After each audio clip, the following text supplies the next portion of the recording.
What's up, y'all? Kofi Kingston here, and I would love to have a drink with Wrestling on the Rocks, depending on what that drink is, preferably non-alcoholic, you know? How's it going? Celtic Warrior Shane. Soda. I would love to have a drink with Wrestling on the Rocks. Maple syrup.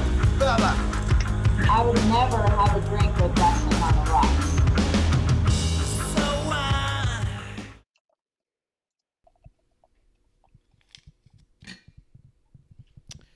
Guys, welcome to the first episode of Wrestling on the Rocks. I am Marsh. Every episode is our first show. Kev, go ahead and say hello. Hello. There he goes. He did it. He nailed it. First try this time. Yes. That is Kevlar on the Rocks with an X, if you're looking for us With an on X. socials. Let's start real The quick. award show. Yeah, today's It's the our day. Award show. We're doing Yeah. year-end awards today, giving out Klumpys, Kevvies, and Marshies. I think more Klumpys than normal. Let's start with just what's in our glass. Let's start there. Right now, you will notice the absence of Klump. We are going to buy a little bit of time. He's going to join us shortly, and so there are topics we are going to wait to speak on to give him the opportunity to speak on. So we are going to start off a little bit here with what's in our glass. We're going to talk briefly about Smackdown and RAW. Then we're going to get into the news and then the awards, like so. Yes. Kev. Yes.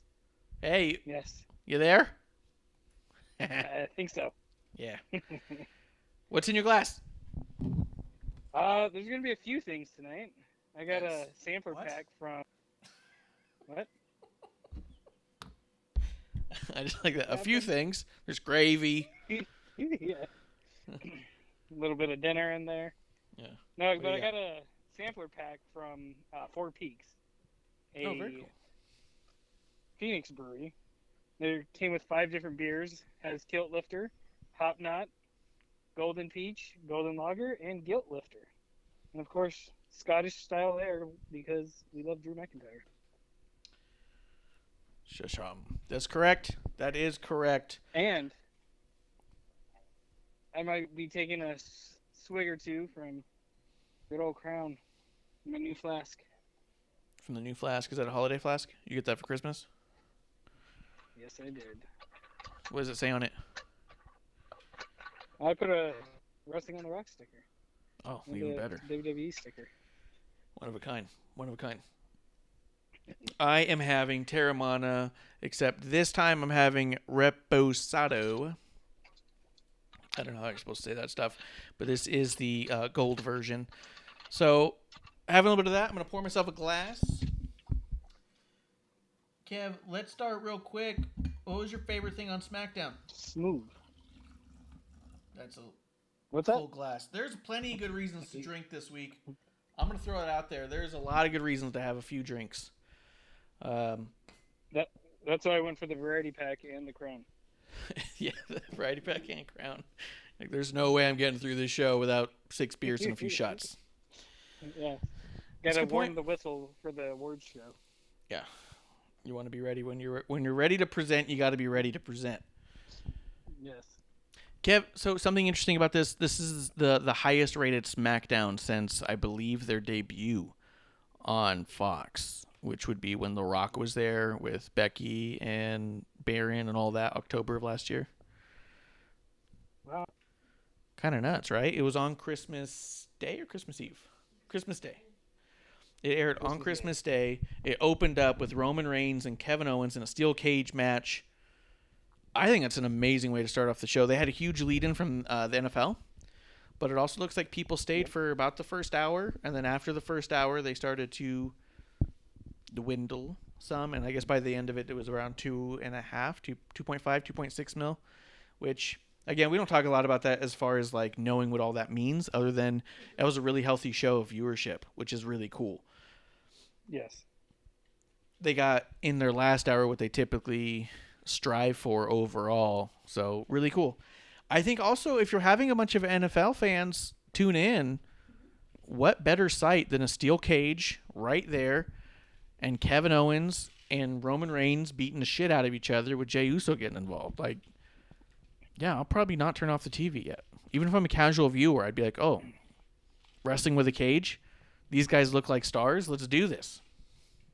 Yeah. And, you know, like you said, we don't go into viewership and stuff like that, but the NBA led into AEW, and it seemed like that was a big flop. Yeah, they didn't hold on to them for all the criticism that all the criticism that came with it, and then for the NFL to go into Smackdown, you know, like you said, you hit a home run by throwing a steel cage out there. You know, some, you know, former wrestling fans will see that and be like, "Oh shit, I used to love cage matches. Let's watch this." And then, you know, for it to be a great match, you know, they nailed it. Yeah. It was just so smart. When you kind of looked at it, when they first did it, I was all like, what? I was like, why would you open the show with this? This could headline a pay-per-view. And then once all that stuff started coming out, I went, oh, because they're smarter than me. That's why. They've done it yet again. They've proven me imbecile. Yeah, how smart. It happens from time to time. Yeah, we're happy to eat crow. We're happy to be wrong. We love to get worked. That's the life of a wrestling fan. Yes. Work us, baby. Yeah. What'd you think of it overall? I thought it was fucking great. Yeah. I mean, you know, for a while, KO was, you know, and then the handcuff spot, and Roman just strolls out. Like, it was good. Yeah, dude, and this show only have like 4 matches is all I'm seeing on the card. I keep looking at it being like, this can't be right, but after this was the women's tag match, which was Asuka Charlotte versus Bailey and Carmella versus Sasha and Bianca in an elimination match, which, by the way, we had a little fireside powwow, you and me, the night before. Remember what I said? I said I hadn't read any spoilers. I said, mark my words, though, Bianca and Bailey are in this match to eat the pins. It's like no one else there. They're willing to look weak right now. Mm-hmm. Who's in the chat? Hey, Lenisa. Thanks for coming through. What's up? Cheers. Say, don't let Klump jump in while he's driving, by the way. Don't let him jump in while he's driving. I gotta get into the chat. My chat's not even open. I mean, it's just the first show. It's only the first show. Oh, and thanks for coming all through. Y'all are growing up. Thanks for subscribing. Woo! Subscribed for 9 months. Woo! Thank you. Cheers. Woo! Thank you. Whoa! No! Hello? See the double kick. Hey! Are you driving? He's on his way. He's doing it.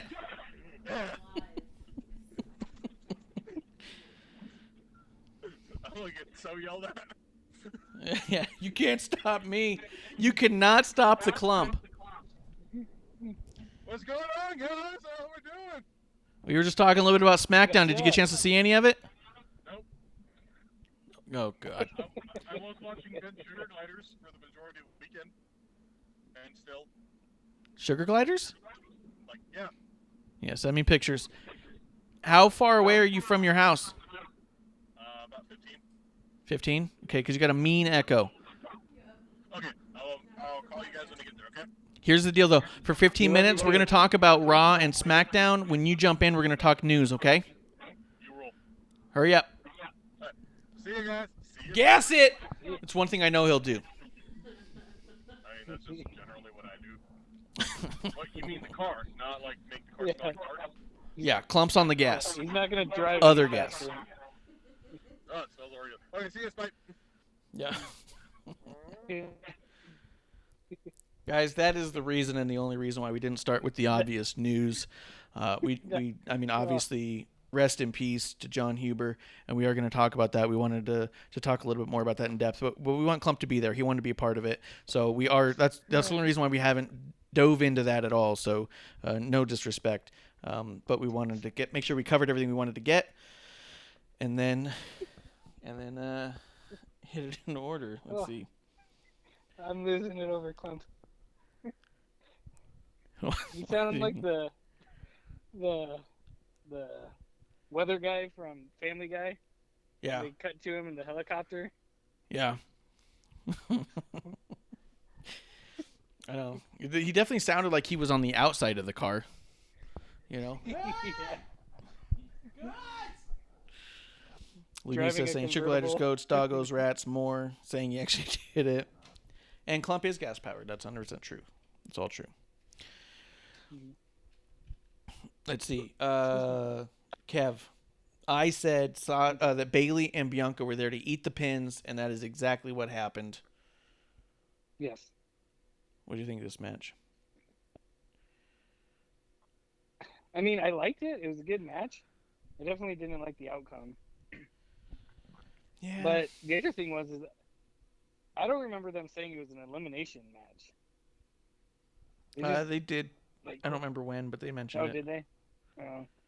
'Cause the first time I heard it was Corey Graves, like in the middle of the match, and they almost got eliminated, and I was like, wait, what? And then,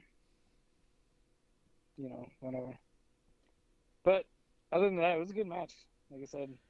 I thought it was cool. I thought it was clever having Bailey be part of the finish by dragging out Sasha and being in the way and taunting Bianca from the outside and being like, oh, TW Takes coming through the chat. Hey, what's up, Takes? Bishop, I believe, is who's there. Takes. Yeah, I'm just going through. Yeah, dude, there was only 4 matches. There was that, Dana Bryan, Jey Uso, and then an Intercontinental Championship match. Mm-hmm. It doesn't feel like that's a lot, but I mean, the show flew by for me. Daniel Bryan versus Jey Uso, I thought was fantastic. I think Bryan winning over Jey is really cool I mean, the fact that Jey just keeps trying to prove himself to Roman, but when he's one-on-one by himself, he's just not getting it done. Mm-hmm. Oh, man. I'm really curious to see where all that goes. Yes. The other thing I was going to bring up real quick about the women's tag match. Go ahead. Is I didn't see the spot where Sasha dropped her belt. They edited it out. I was going to say, I saw what it looked like afterwards where people were, Bailey and I forgot who else was in the ring at the time where, clearly had a smile on their face. And that was the other thing I didn't like about it is how they came out. It was so weird, man. Coming out, them cutting promos. Bailey comes out like 3 people before her partner. Mm-hmm. Yeah, there was a number of edits that were made because Carmella also tripped on her cape. Sasha dropped her belt, and then Bailey, like it cut to Bailey because someone filmed it from the Thunderdome when they were in it. And Bailey's walking over, she just drops the belt. And then it cuts to Bailey, who's pointing and laughing and be like, you dropped it, dude. And then it cuts back to Sasha, and she goes, we'll edit that out. We'll edit it out. And then, oh, really? Yeah. And then when the actual plays, it was just showing the Thunderdome people, just like in 2 different shots that seemed like, what the fuck are they showing people sitting there doing nothing for? It's because they had shots of Thunderdome and only shots of Sasha dropping the title. So when it cuts right back, you see her with a look on her face, just being like, edit that out. Like she's like finishing her sentence, and it's pretty good. Yeah, so if you didn't see it, I'll find it. I'll find the clip and I'll send it to you. But yeah, she definitely dropped it, and it was really funny and really weird. But there was that. Yeah, it's a bummer that I was hoping they'd keep it just because of the pointing and laughing. And then the Intercontinental Championship match, dude. Go ahead. I was just going to say, I think it would have been hilarious if they kept it. It just shows Sasha's human, and then Bailey's, jerk pointing and laughing at somebody just making a simple mistake. Yeah. I was trying to figure out what she was saying because she's so quick-witted. I wouldn't have been surprised if the first thing she says is, I never did that, I held the belt for 300 odd days and I never dropped it once. Yeah, I only dropped it once. Yeah, exactly. Let's see. Intercontinental Championship match, dude. Sami Zayn versus Big E in a lumberjack match. They did an awesome job with this. This was fantastic. Yeah. I know we talked about if they were going to try and come up with some weird, clever way to make a count-out happen during Lumberjack. And I think Sami Zayn got close because he, straight up took off. And then, who was it that snatched him? Someone snatched him up real fast. Apollo. Yeah, Apollo just tore off for him. And you're just like, fuck. Yeah. But this was an awesome match. Yeah. Awesome match. Great win for Big E. He's celebrating. What a great shot they got too of Sammy just sitting there crouched down with his hands in his face, like crying. And as it pans out, you just see everybody celebrating with literal confetti flying all over Big E. I mean, Sami Zayn didn't get that reception when he won any of the times he won the IC title, so it's just more fuel for the fire for that storyline, you know? Yeah, and I'm glad that Kofi and Xavier didn't go out there. I was like expecting them to show up and I'm glad that they didn't. Yeah, I thought that was smart. And then on Raw, when New Day shows up, they're wearing a Big E shirt, and even when they're doing their entrance, they're like pulling on the shirt and like, "What's up, Big E?" And they were like doing the title motion over their stomachs, and I was like, "This is exactly what Kev's been saying he wanted to see more of, was them staying separate but shouting out to each other." But they listen to us. Dude, they're always listening, always watching. It's obvious. Yeah. We're influencers. We're not like social media influencers. We're like WWE creative influencers. Mm-hmm. It's a little different. You get a lot less follows, but you make a bigger splash. A lot less money. Yeah, a lot less money, a lot less sponsorships. Speaking of sponsorships, Terramana, please send us a free bottle. That's all we ask. That's it. Let's see. And then Takes in the chat says, when you guys said, has there ever been a count out in a lumberjack match? He goes, I laughed hard. The idea of that execution. Yeah. Yeah. And Sammy got close. The fact he like ducked out and like what made the lumberjacks start fighting each other and crawls beneath them. Borderline cartoonish and somehow perfectly conniving. Yeah. I wanted that to, like, I wanted it to happen so bad. Especially since we talked about it. I know. I was like, it's happening! It's happening! Yeah, so stoked. But alas, it did not happen. They had other plans, and now Big E's the champion. I did post on my social media as a drawing. I did a Big E. I've been doing a lot of like black and white championship drawings, and I don't really pitch those a lot on here, but if you go to my Instagram, @MarshRef, or my Twitter, @RefMarsh, you can check out some of my drawings. That one took me a couple of days to do, and I'm really happy with how that one came out. But, Kev, anything else on SmackDown you want to say other than it was the highest rated show that's happened post-pandemic of any wrestling show at all? No. I mean, it was a good show. Like you said, it was weird that there's only 4 matches, but kept us entertained for 2 hours and 4 matches. It was so fun. Yeah. I mean, that's what I was looking at. I was like, why was there only 4 matches? Like, I only remember 4, but I feel like there had to be more. I'm just not seeing anything about it. This is not typical. Yeah, this isn't right. How do you do 2-hour shows with only 4 matches? What is this, AEW? Yeah. No, they get the casual viewers. Oh! They kept their NFL viewers. Wow.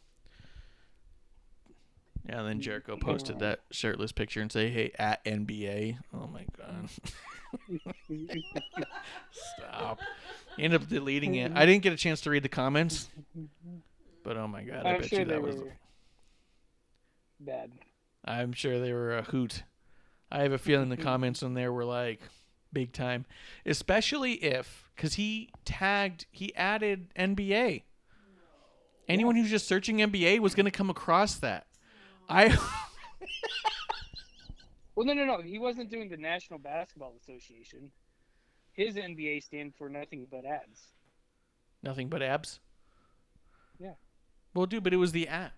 Can you imagine you're scrolling through there because you want to catch the news? Oh, what's going on with the NBA? And all of a sudden you see a picture of Jericho doing the blue steel Zoolander duck lips, holding it in as hard as he can while you still see the flap over the... dude, I don't post pictures of myself online shirtless because I know what that looks like. But some people have no idea what they look like, and it was so funny to me. I wish I had a chance to find those comments because there's no way it wasn't a ton of NBA fans going, what the fuck is this? How did this get here? Can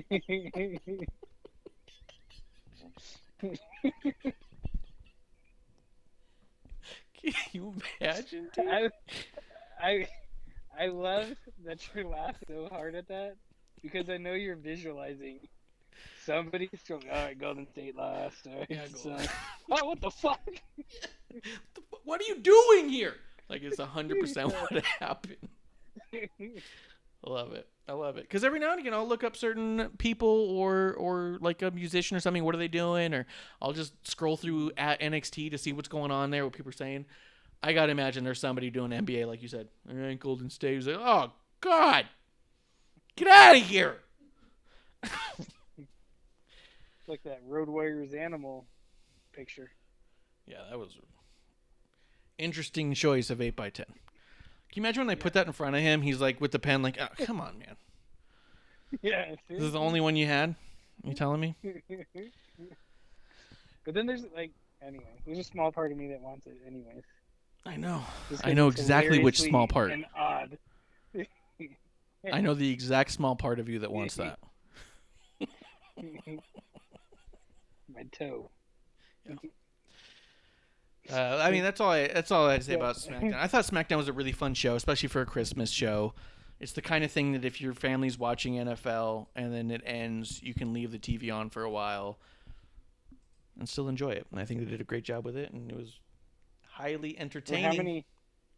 How many people passed out during the NFL and then woke up the second hour of Raw and was like, ugh. Is NFL that boring? It's putting everybody to sleep? That game kind of was. Really? Which game was it?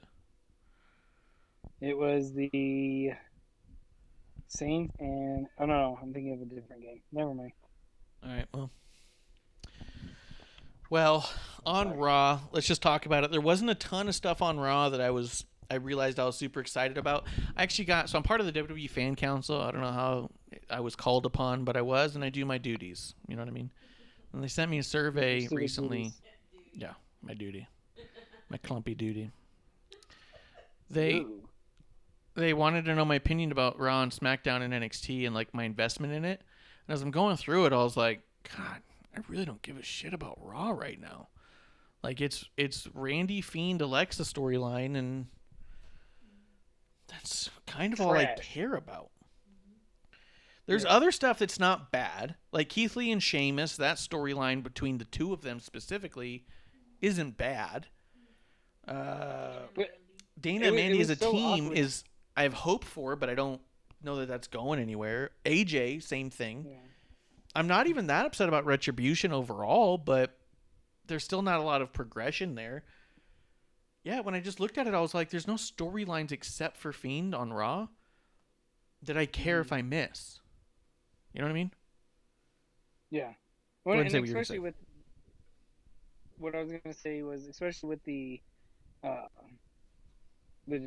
world title, that, you know, they've been talking about this Legends Raw coming up next week.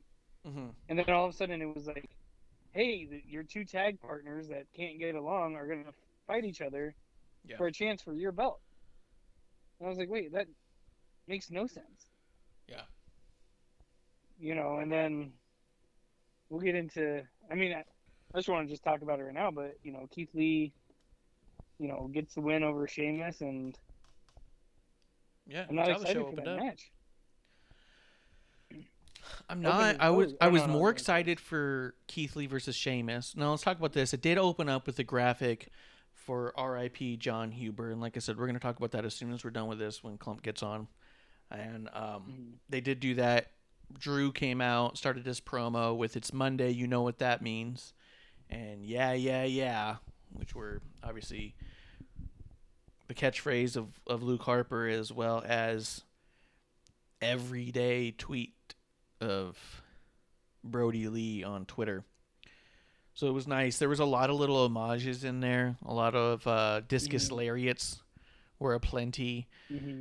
Xavier Woods even did the hands to his mouth and the kiss right before he did his. Yeah. His armband said Brody. T-Bar came out and did the Luke Harper thing with the hands over the head going out. There was just a lot of little things. Even on Tom Phillips called it a Harper lariat. Or I think Samoa Joe called it a Harper lariat, and Tom Phillips' response was yeah. Like, there was a lot of little things. Everybody was getting their little moments in there, which I thought was really nice because, I mean, say what you will, there wasn't a video package, and I don't have an opinion on that largely, but the people who were complaining, I'm torn on that, huh?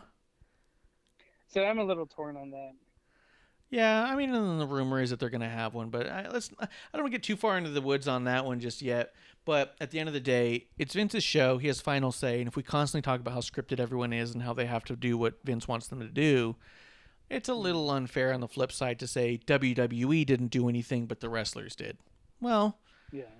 if you constantly believe that the wrestlers have no say or any control over what they say and do, then you have to believe that WWE had a say in what they said and do here, you know? Mm-hmm. So I don't think it was an intentional oversight of sorts. I do think they wanted to allow the wrestlers their freedoms to celebrate their friend, their good friend, in the way that they could. Yeah. With that in mind, during the Keith Lee and Sheamus match, as that was going, I turned off the volume. Drew on commentary was absolutely horrendous and was taking away from the match. And he kept talking about himself, talking about how good he is. No one was talking about what was happening in the ring at all. And I got frustrated to the point where I was like, I don't give a shit to hear about, first off, a bored-sounding Drew talking about himself and how great he is and how much all the fans love him. Okay. This dude's a heel. He's the best heel there. Not only do I not want to listen to him, I can't wait to see him lose that title. Producer, want to say something? I was so excited last week to finally get this match. I said it last week, remember? Yeah. I was like, I'm here for this. I'm here for Sheamus and Lee. And then we got that. Yeah. We got detracting from the match. Pissed me off. Yeah. Yeah, it was absolutely awful. I don't know. What'd you think? Real quick in the chat, Bishop saying Money in the Bank has been a disaster on Raw. Oh, with Miz. Yeah, Money in the Bank's been a disaster on Raw. They just rebounded a bit, but super jokey still, no credibility, and 100%. And I even hated the segment where Miz got the briefcase back. Before we jump into that real quick, Kev, what did you want to say about Sheamus and Keith Lee? Pretty much just the same thing. Like, I love the match. I like, both guys, but McIntyre just being Drew just didn't need to be there. Mm-hmm. The way they try and play it off, storyline wise, is that they're both his friends, which, I don't know about Keith Lee, but we definitely know Sheamus is. And like you said, he just talked about himself. Like, we don't care, unless this is where, Drew turns, maybe Sheamus attacks Keith during the match and Drew's, just happy to get the win. Fine, let's let this happen. But, if they just keep Drew as a face, then I'm just growing more and more sick of it each day. Yeah, 100%. I've turned on him. I boo him all the time. Can't wait for him to lose. To anybody at this point. Yeah, 100%. Every single person that gets a shot, I'm like, yeah, they'll be perfect. That person's perfect. Go ahead and win. Take it off of them. That would be perfect. Doesn't matter who they put against him. I'm like, that's perfect. Not too early. It's definitely time. What did you think of all the stuff with Miz and the Money in the Bank? Like I said, when we were talking about TLC, like, I had a feeling that they were going to do this and retract it. And I'm okay with it. It just makes Miz that much more hateable and slimy as a heel. Sure. And even Adam Pearce said, I would love to hit you with this or something. I forgot how he phrased it, but, it was like, okay, cool. Like, he regrets this, but it's yours. Yeah. Rules are rules. Fuck out of here. Dick. Them's the rules, pal. Yeah, I didn't like it, the dance, the jumping around, like you said. It was like obnoxious to the point of overkill, where I was like, that's annoying. And then by the end of it, I was all like, can we stop? Can we just move the fuck on? Like, I get it. I hate him. Can we move on? Yeah. So. Yeah, I think the dance they overdid it. I think if they just jumped around, like, you know, somebody that just won a championship and ran off, I think it would have been great. It would have been fine. But for this weird dance, you know, Morrison's over there just humping the guardrail. And, I honestly think that Miz and Morrison both believe they're the two funniest people on the planet, and I don't find either one of them funny at all. So I like Morrison. I think he's funny. All right. I mean, hey, like him. I don't. I do think that there's certain times, though, where it's like, there's definitely times I'm getting worked. I don't like someone and they're heel and they're doing stuff that makes me not like them. There's other times where someone's just not being funny. I don't know. And I also feel like, I talked about it before. I feel like that sometimes we lean a little bit too heavy on that. We're a little too forgiving of heels at times, because it's all like, oh, you either like them because they're funny or you don't like them and that's the point. You're like, well, I think what you're going for matters. You know what I mean?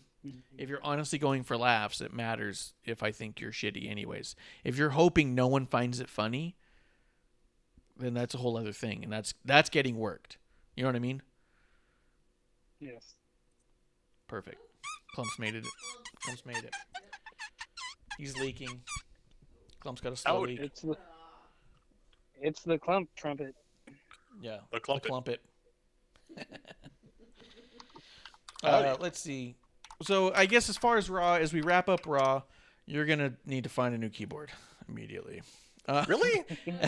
as we finalize the Raw stuff here, real quick, Kev, was there anything you had to say about Charlotte and Nia or her business and Jeff Hardy and them? Like, that stuff was just pretty static to me. It was just kind of is what it is. Yeah. The only other thing that I thought we could talk about at all was Alexa and Randy, obviously. Yeah, I mean, I think that's pretty much it. I mean, the 8-man tag I was not interested in the least. Yeah, I wouldn't say it was a bad match, but I definitely wasn't interested in it overall. What I was very interested in, Klump, seriously, mute yourself or something. You're coming in hot with all those keys. And then we'll pitch to you in a second. Anyways. They are the Alexa stuff, dude. She was going fucking nuts here. She challenges Randy Orton to meet her in the ring later on tonight. She gets out there. She fucking douses herself in gasoline, lays down in it, and says, "Set me on fire." Like, Jesus. Yeah. The whole promo, though, part of me, I'm just like watching it, and I was like, this is Dolph Ziggler shit, but extreme. Like, it should have been me. It should have been me. It was nuts. Kev, what'd you think of this? Same thing. Like, when it was going on, you know, first she put the little line from Randy to her, and she's like, light it. I'm like, I'm just going to get your boots a little fiery. Then she, you know, does the little circle. Then she douses herself, and he's like, oh, shit. And then, you know, Randy's over there saying, you know, I'm thinking about it. Yeah. I know this is what you want. I want to do it. You want it. Dude, why that was do you want sick. it? And stuff like that. Yeah. And it was like, oh, you know, and then the thing, you know, then at the end when the scenes, I don't know, what do you call that, an intro? Where everything starts breaking down. Yeah, the little, whatever they call it, yeah. Yeah. And then you see Randy with the match. And you're just waiting for him to drop it or toss it and stuff like that. And then the fucking show ends. Yeah. I was pissed, but I was pissed because I was worked. They worked me on that one, I'm sure of it. Because 100% of that is we wanted more. You wanted to see more. I want to know what happened. I got to know what happened. What happened? Yeah. And then they're all like, yeah, it's like a legitimate, honest cliffhanger. Not a, I guess we'll see how this match goes out later. Like, even when all the Drew and Randy stuff was happening where they're just punching each other as the thing goes on, I'm like, I wonder what happened. No, I don't. They punched each other till they stopped. Yeah. But this one, you're like, did Randy Orton set Alexa Bliss on fire? This girl is on fire! Klump, did you see any of this segment where Alexa actually called Randy a bitch? Oh, bitch. She says, bitch. No, she said, "You bitch." Bitch. Klump, did you see any of it? Nope. No. When you get the chance, or maybe after the show, I'll just send you a few clips of this last segment. It was nuts, dude. It was just crazy. Yeah.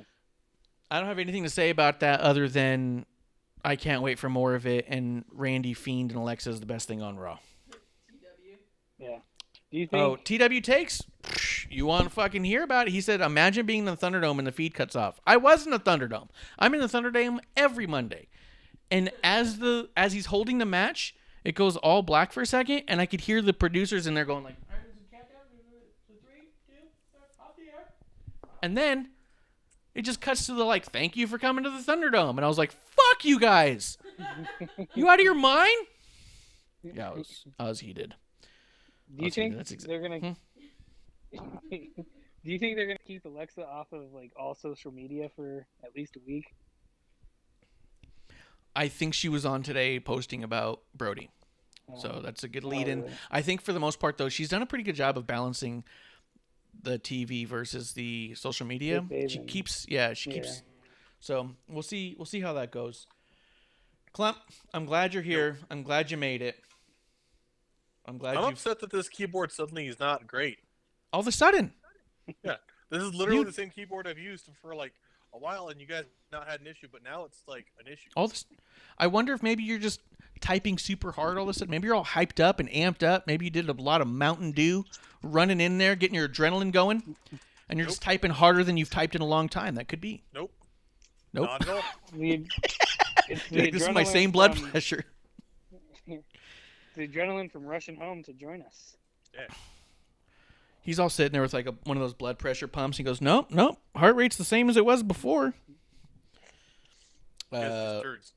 Yeah, we're just turds. Hold on. TW takes. Bishop says that's how you got your survey. That's true. They surveyed me after that. I go, what'd you think of that, dick? I'm like, fuck. Yeah. Yeah. Klump. Yes. Let's talk about it. Let's talk about the news before Let's we do do it. the obvious one. We didn't say it, but we'll start out real quick with Danny Hodge passed away on the 24th or the 25th. But Danny Hodge passed away. Legend of the territories. Ton of stories you can hear about him on guys' podcasts like Jim Cornette's and JR, and the guys who were around for the territory who tell their old stories. They talk about Danny Hodge glowingly. So tears in our beers for Danny Hodge. I don't know that any of us were old enough to really see any of his stuff or dig in super deep. So we won't have to. We don't have to like dig into that. But unless there's something one of you guys want to say. No, I think. I wish I knew more about him.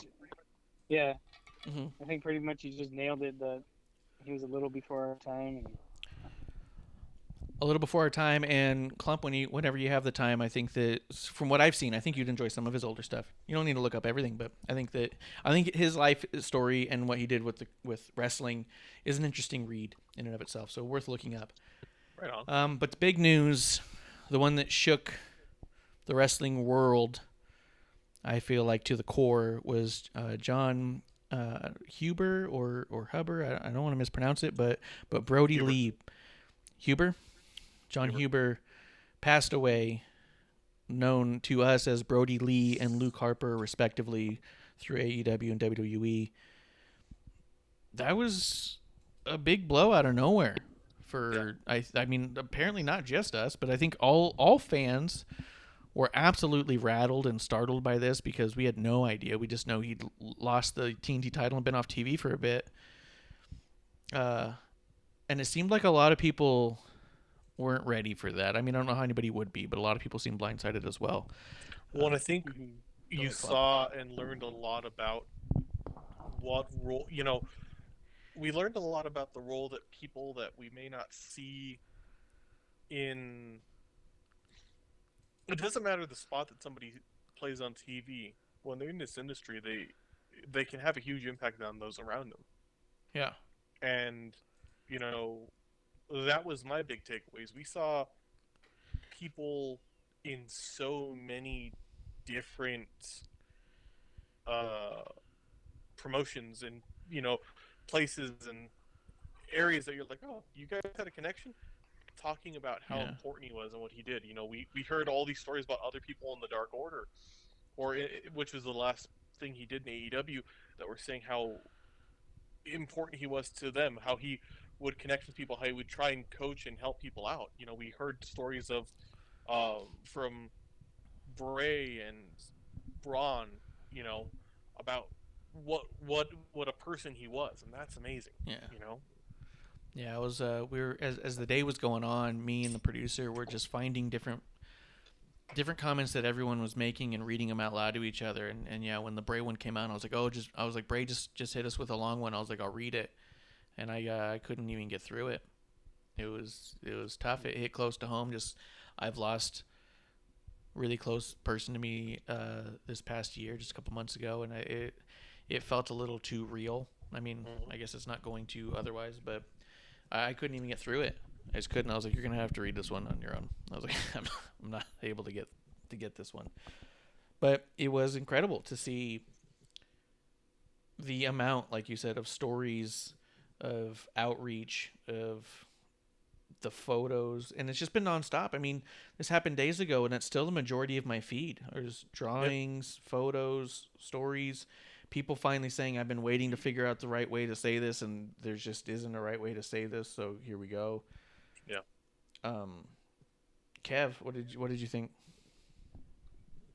First of all, just pure shock. Yeah. Because I found out when you text me, and I was expecting like an accident, like a car accident or something like that. Yeah. Yeah. Something sudden, and his wife just said, he was suffering from a, lung, I don't know if she said a disorder or disease, that wasn't COVID related. And then you just start thinking like, holy shit, like how long has it raised to me more questions that I wanted answers, just almost for closure, like. Yeah, I think that's an important thing to bring up real quick, because I think that a lot of people were asking for answers and seemingly demanding more info, and I don't think that anybody really meant it in a malicious way. I think that what it comes from is that everyone was so blindsided, and it made no sense, and it felt like an accident. It felt so sudden that everyone, I think, just wants answers so it will hopefully make sense. They just want it to make sense, because it doesn't. And I don't think that even if we got those answers, it would suddenly be like, oh, okay, now I can accept this. I think that it doesn't matter what we get. But I do think that curiosity stems from a place of caring and wanting some form of closure or sense of a nonsensical thing that it feels like. I just want to throw that out there because I feel like a lot of people were coming at a lot of other people online harshly. And I think if you pull back a little bit, I don't think anybody was intending to be hurtful in any of their things. Everyone was just so confused, man. And like, when you're confused, you just want answers of everything. And it's like, no, we don't deserve it. No, they don't have to tell us things. And yes, there's a lot of privacy that the family is absolutely entitled to. It hasn't changed the gut reaction that people have of how does this happen? Because it is so sudden. This felt to me a lot like Kobe. And Kobe was an accident. And we knew what happened with Kobe. Yeah. And it still didn't make sense. So I get it. I feel you on there. The amount of questions I have is a mountain. But again, I don't know that we deserve or will ever get all the answers. And I don't think even if we did, it's ever going to make sense. I didn't mean to cut you off, but it was something I thought should be brought up. So you go ahead, Kev. Yeah, like I said, just the suddenness of it. And like you guys said as well, that, just everyone that he impacted, not, even before he passed, I never really heard a negative thing about him. Yes. And he always seemed like a good guy, even like from some of the behind the scenes stuff I've seen. he just seemed like just a good dude. Like, he didn't seem like he was full of himself. He was, there to help people out. And, it's just sad. And I know we briefly talked about it with the, I guess a bunch of people were complaining about WWE not doing a video package. Yeah. And stuff like that. And to me, I'm a little torn. Like, if they come out with one, great. If they don't, I'm a little torn on that because I know they're in a spot where he was with the competitor at the time. But to me, this felt very much like Pillman or Guerrero or even Benoit, where it was just out of nowhere.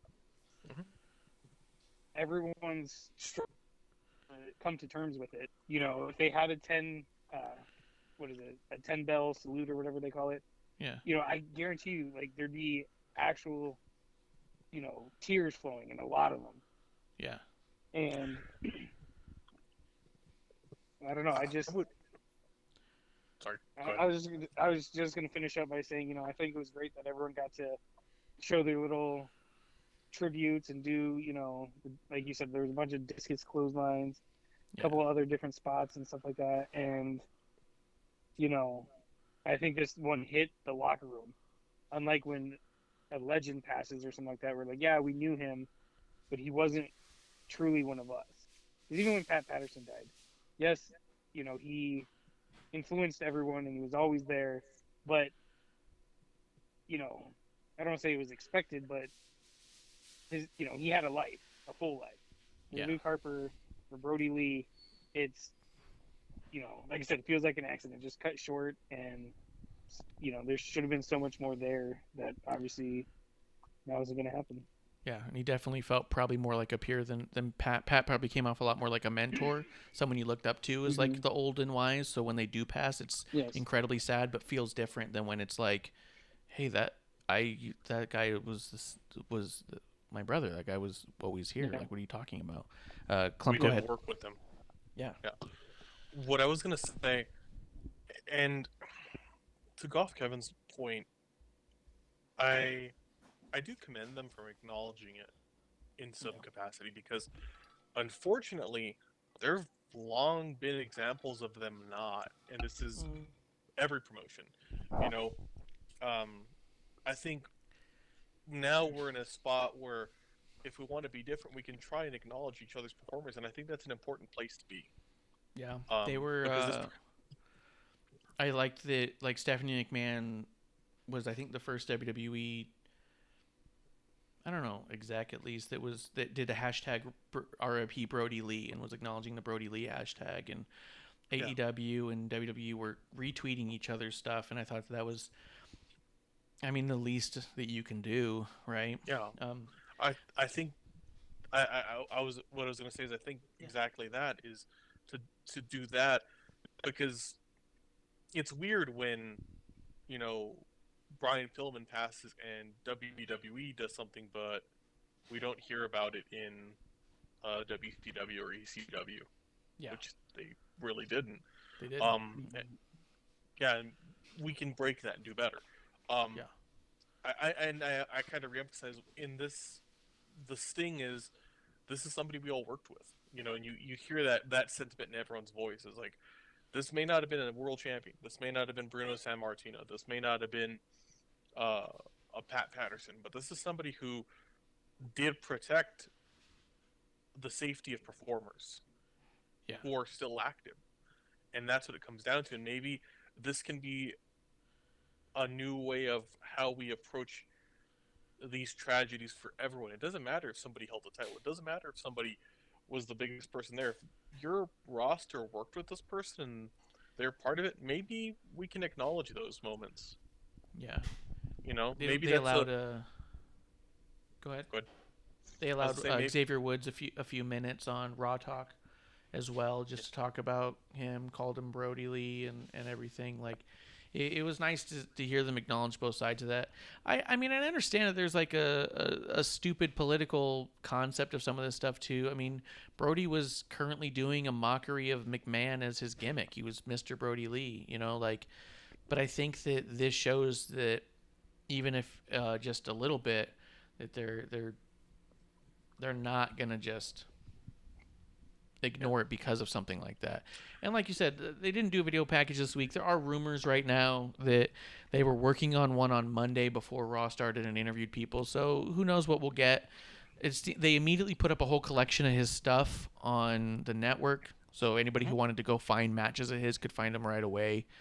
I don't know. I think where I come from is I don't know the right way to handle this from either a business standpoint or a grief standpoint, and I don't know that any of us online are qualified to A, tell a business how to run in a time of tragedy, or B, tell people how to respond when they've lost someone so close to them.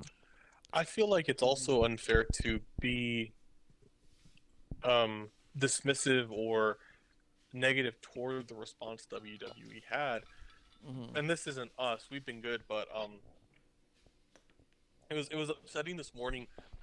I woke up and I opened up YouTube and I saw a bunch of videos that were like, people are upset at WWE's response. It's very hard for me to be critical of any promotion in this point, because I feel like letting, you're right, when you let Xavier Woods talk about it and be frank about it, that's not coming as a shock. That's not an unscripted moment. That got permission, and letting him be open and letting your talent be open is an amazing thing, and they did that. So yeah, WWE is aware.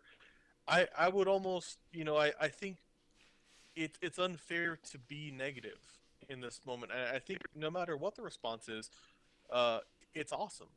And I think my ultimate like appreciation for this might be if we came out of this and said, hey, we don't want these moments to happen, but if somebody does in our industry, in our brotherhood, in our past, we can acknowledge it like we do here. We're not a promotion, but we're a small show. We talk about big and small people who pass, whether or not they ever made it to a TV show. If we hear about it, let's talk about it. And I think that might be something cool. You don't have to have a video package for it, but maybe say, hey, this happened. This person was important. Because there are people who, at the end of the day, they're part of this crazy, weird world that we enjoy. Yeah. Yeah, and that we get attached to on a level that I think it's a weird fandom. And to be honest, I'm part of it. As wrestling fans, we get attached to so much of this stuff, and we feel so close to this stuff that you don't get from other TV shows or other sports. I mean, you also don't get other sports where they set people on fire as retribution for something. But they name themselves Retribution for not retribution. Yeah, just because they want another tag partner. It's just a weird world, and I think that brings a certain kind of camaraderie within there. Reffing a little locally and having been in a few little locker rooms here and there, like you can feel it already with the people who have seen you there once or twice before. I've only reffed a handful of matches, but even then, like afterwards, they would message me online and, oh, how are you doing, this and that, like, oh, I haven't seen you since this match or that. And it's like, it's this weird camaraderie because it's a weird little world to be a part of. So I can only imagine. I mean, Big E, his whole timeline ever since then has been nothing but more and more Brody stories, and I can't get enough. But one of them he was even showing was this card that Brody Lee was on with all these not random, but like these seemingly like random names associated on that same card, and he said that he swore that Brody was the Kevin Bacon of the wrestling world. That literally anybody, no matter how obscure, was 6 degrees or less away from Brody Lee. He was connected to all of them. And just what a cool concept, Mm-hmm. Yeah. But it hit like a ton of bricks. I think we were all a little gutted, and I think that everyone in that world and in all those promotions were a lot more than a little gutted. And I think that the only thing we can do as observers, because we're not creators in that realm, we're not contributors, we just are watching. We're just observers, just watch it play out. Trust that everyone's following their heart on this and trying to do what they feel is right, what they feel is the best thing to do, and see how it plays out. Like before condemning or overly celebrating, you know what I mean? Just like let it be what it is. This is one of those times where I think it's really, we as fans truly just need to sit back and just watch and appreciate all that we're getting. We're learning a lot more about a guy than we've had the opportunity to learn, and I think that in and of itself is a great moment that we can just kind of soak in, personally. Yeah, I think like a fair way to look at that and, you know, state that is that, and I'll be honest, I'm trying.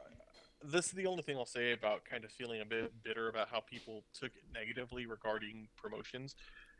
It's really hard for me to imagine a space where you can let your grief be heated by a feeling disdain for emotion. Yeah. And I think that's where we need to stick, is that this person we care about, we enjoyed, and we're hearing these amazing stories, we all should kind of enjoy it. Because right now what's cool is you know, we're not the biggest fan of him in his last role, and I don't think any of us had a lot of, I mean, when I started watching WWE, he wasn't a figure that stood out. He felt like a figure that he had moments where I was like, wow, that's cool, but then it disappeared. Yeah. But we're hearing these stories, and you know what? My appreciation for him is tenfold what it was, because of how I'm hearing about his effect on those around him. Those people who, in their roles now, I'm like, wow, and it's making me think, I might not know a shitload about Tyler Breeze. Yeah. But damn, Tyler Breeze, you know, has an important role in people I care about's lives, you know? Yeah, 100%. I mean, we've always. I mean, me and Kev. I think when we went to Elimination Chambers, first pay-per-view we went together. We were the most excited, I think, about Randy versus Luke Harper. We were talking about how this was going to be the match that was going to steal the show. We loved both those guys so much. Mm-hmm. We always appreciated Luke Harper and always wanted more for him. Because you always want your favorites to be champions of all things always. But yeah, there's definitely incarnations he had and ebbs and flows in his career that I wasn't a fan of that part. But at no point did we ever say he's just not good or he doesn't seem like he should be there. It was always like, I'm not a fan of this presentation. But 100% of the time we would talk about him, the feeling was always out of respect for his work and liking him so much. It's always a little disappointing when you don't like what they're doing right now, when you like them so much in general. Does that make sense? Yeah. Yes. No, I agree with that. I'm going to throw this out there real quick. Bishop's in the chat from TW Takes Podcast. He says, in this world, the only thing anyone should owe anyone is respect. To think, quote, WWE owes us a display on how much they care or an explanation on why there wasn't more is foolish. I saw respect given. Yeah. And that's true. Yeah. I mean, any showing of respect, like I said, I'm not going to tell a business how they should handle things. And I know that, this is bigger than business. Yes. That doesn't mean that business isn't a factor. And I don't know the right answer with any of that. And I don't know how I can tell any of these people how to grieve or how to celebrate or how to commemorate. If someone was trying to tell me back in October how I needed to grieve or commemorate my close friend that passed, fuck out of here. I wouldn't even hesitate to block that person forever. You're done now. Because it's not up to us as simply observers to say that's the wrong way to grieve or the wrong way to commemorate. That's fucked up. No. Yeah. Let everyone do it the way they're going to. Go ahead, Kev. Yeah, I think a lot of this probably stemmed from people just being angry. Yeah. That not so much that WWE didn't do this or did that. It's just they're angry that, he passed. Yeah. And, suddenly, once again, there's really no closure or anything like that. So people then turn around and say, well, hey, I want this. You didn't do that to me. So now they're upset, And I think that's where hopefully some of this hate came from, not just that they don't like WWE or whatever other ulterior motive might be there, but Yeah. I mean, at the end of the day, like Klump said, we're learning a lot about this guy, and we're learning a lot more about who he was and not just what he portrayed. And I think that has been awesome and beautiful to catch those. Sam Roberts had a bunch of nice stories in his podcast about when he's met him. Busted Open Radio, my understanding is they had a really nice commemoration of him as well. Just a few other venues you can check out stuff. We obviously didn't know him. You know, we saw his matches. We got to see him perform live a couple of times, and I don't know if any of you ever had interactions with him. I never got the chance to meet him. Did either of you? No. Yeah. I've not met people. That's a good point. Klump doesn't meet people much in general. So I don't want to make the whole thing about like how people should or shouldn't be, but at the end of the day, I think that people should or shouldn't be trying to tell other people how they should or shouldn't be. That was the most complex fucking sentence ever. It's a Rubik's Cube of language, Klump. Ow, my brain. Mm-hmm. You're like, I'm following. You lost me. I'm back on track. I'm gone again. No, here we are. We got there together. Got it. Fuck. Yeah. But anyways, go ahead. Mr. Brody Lee, Luke Harper, whatever you want to call him, Jon Huber, rest in peace. Cheers. Absolutely. Rest in peace.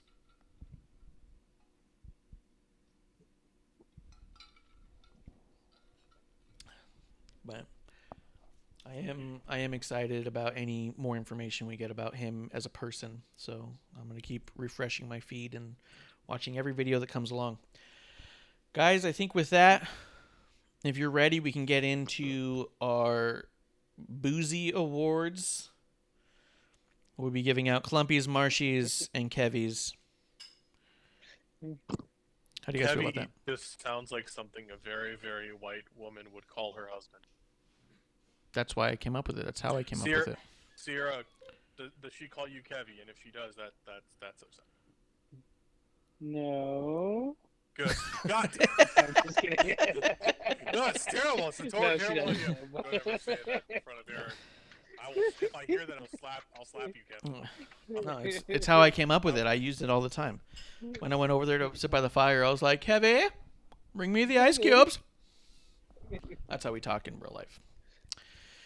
Kevvy, guys, I was thinking, nice did you guys do the list just from the top down in the Slammies thing and then add ours at the bottom? Yes. Kind of. Yeah, it's kind of how I did too. So I was thinking about we would go bottom to the top and then do R2.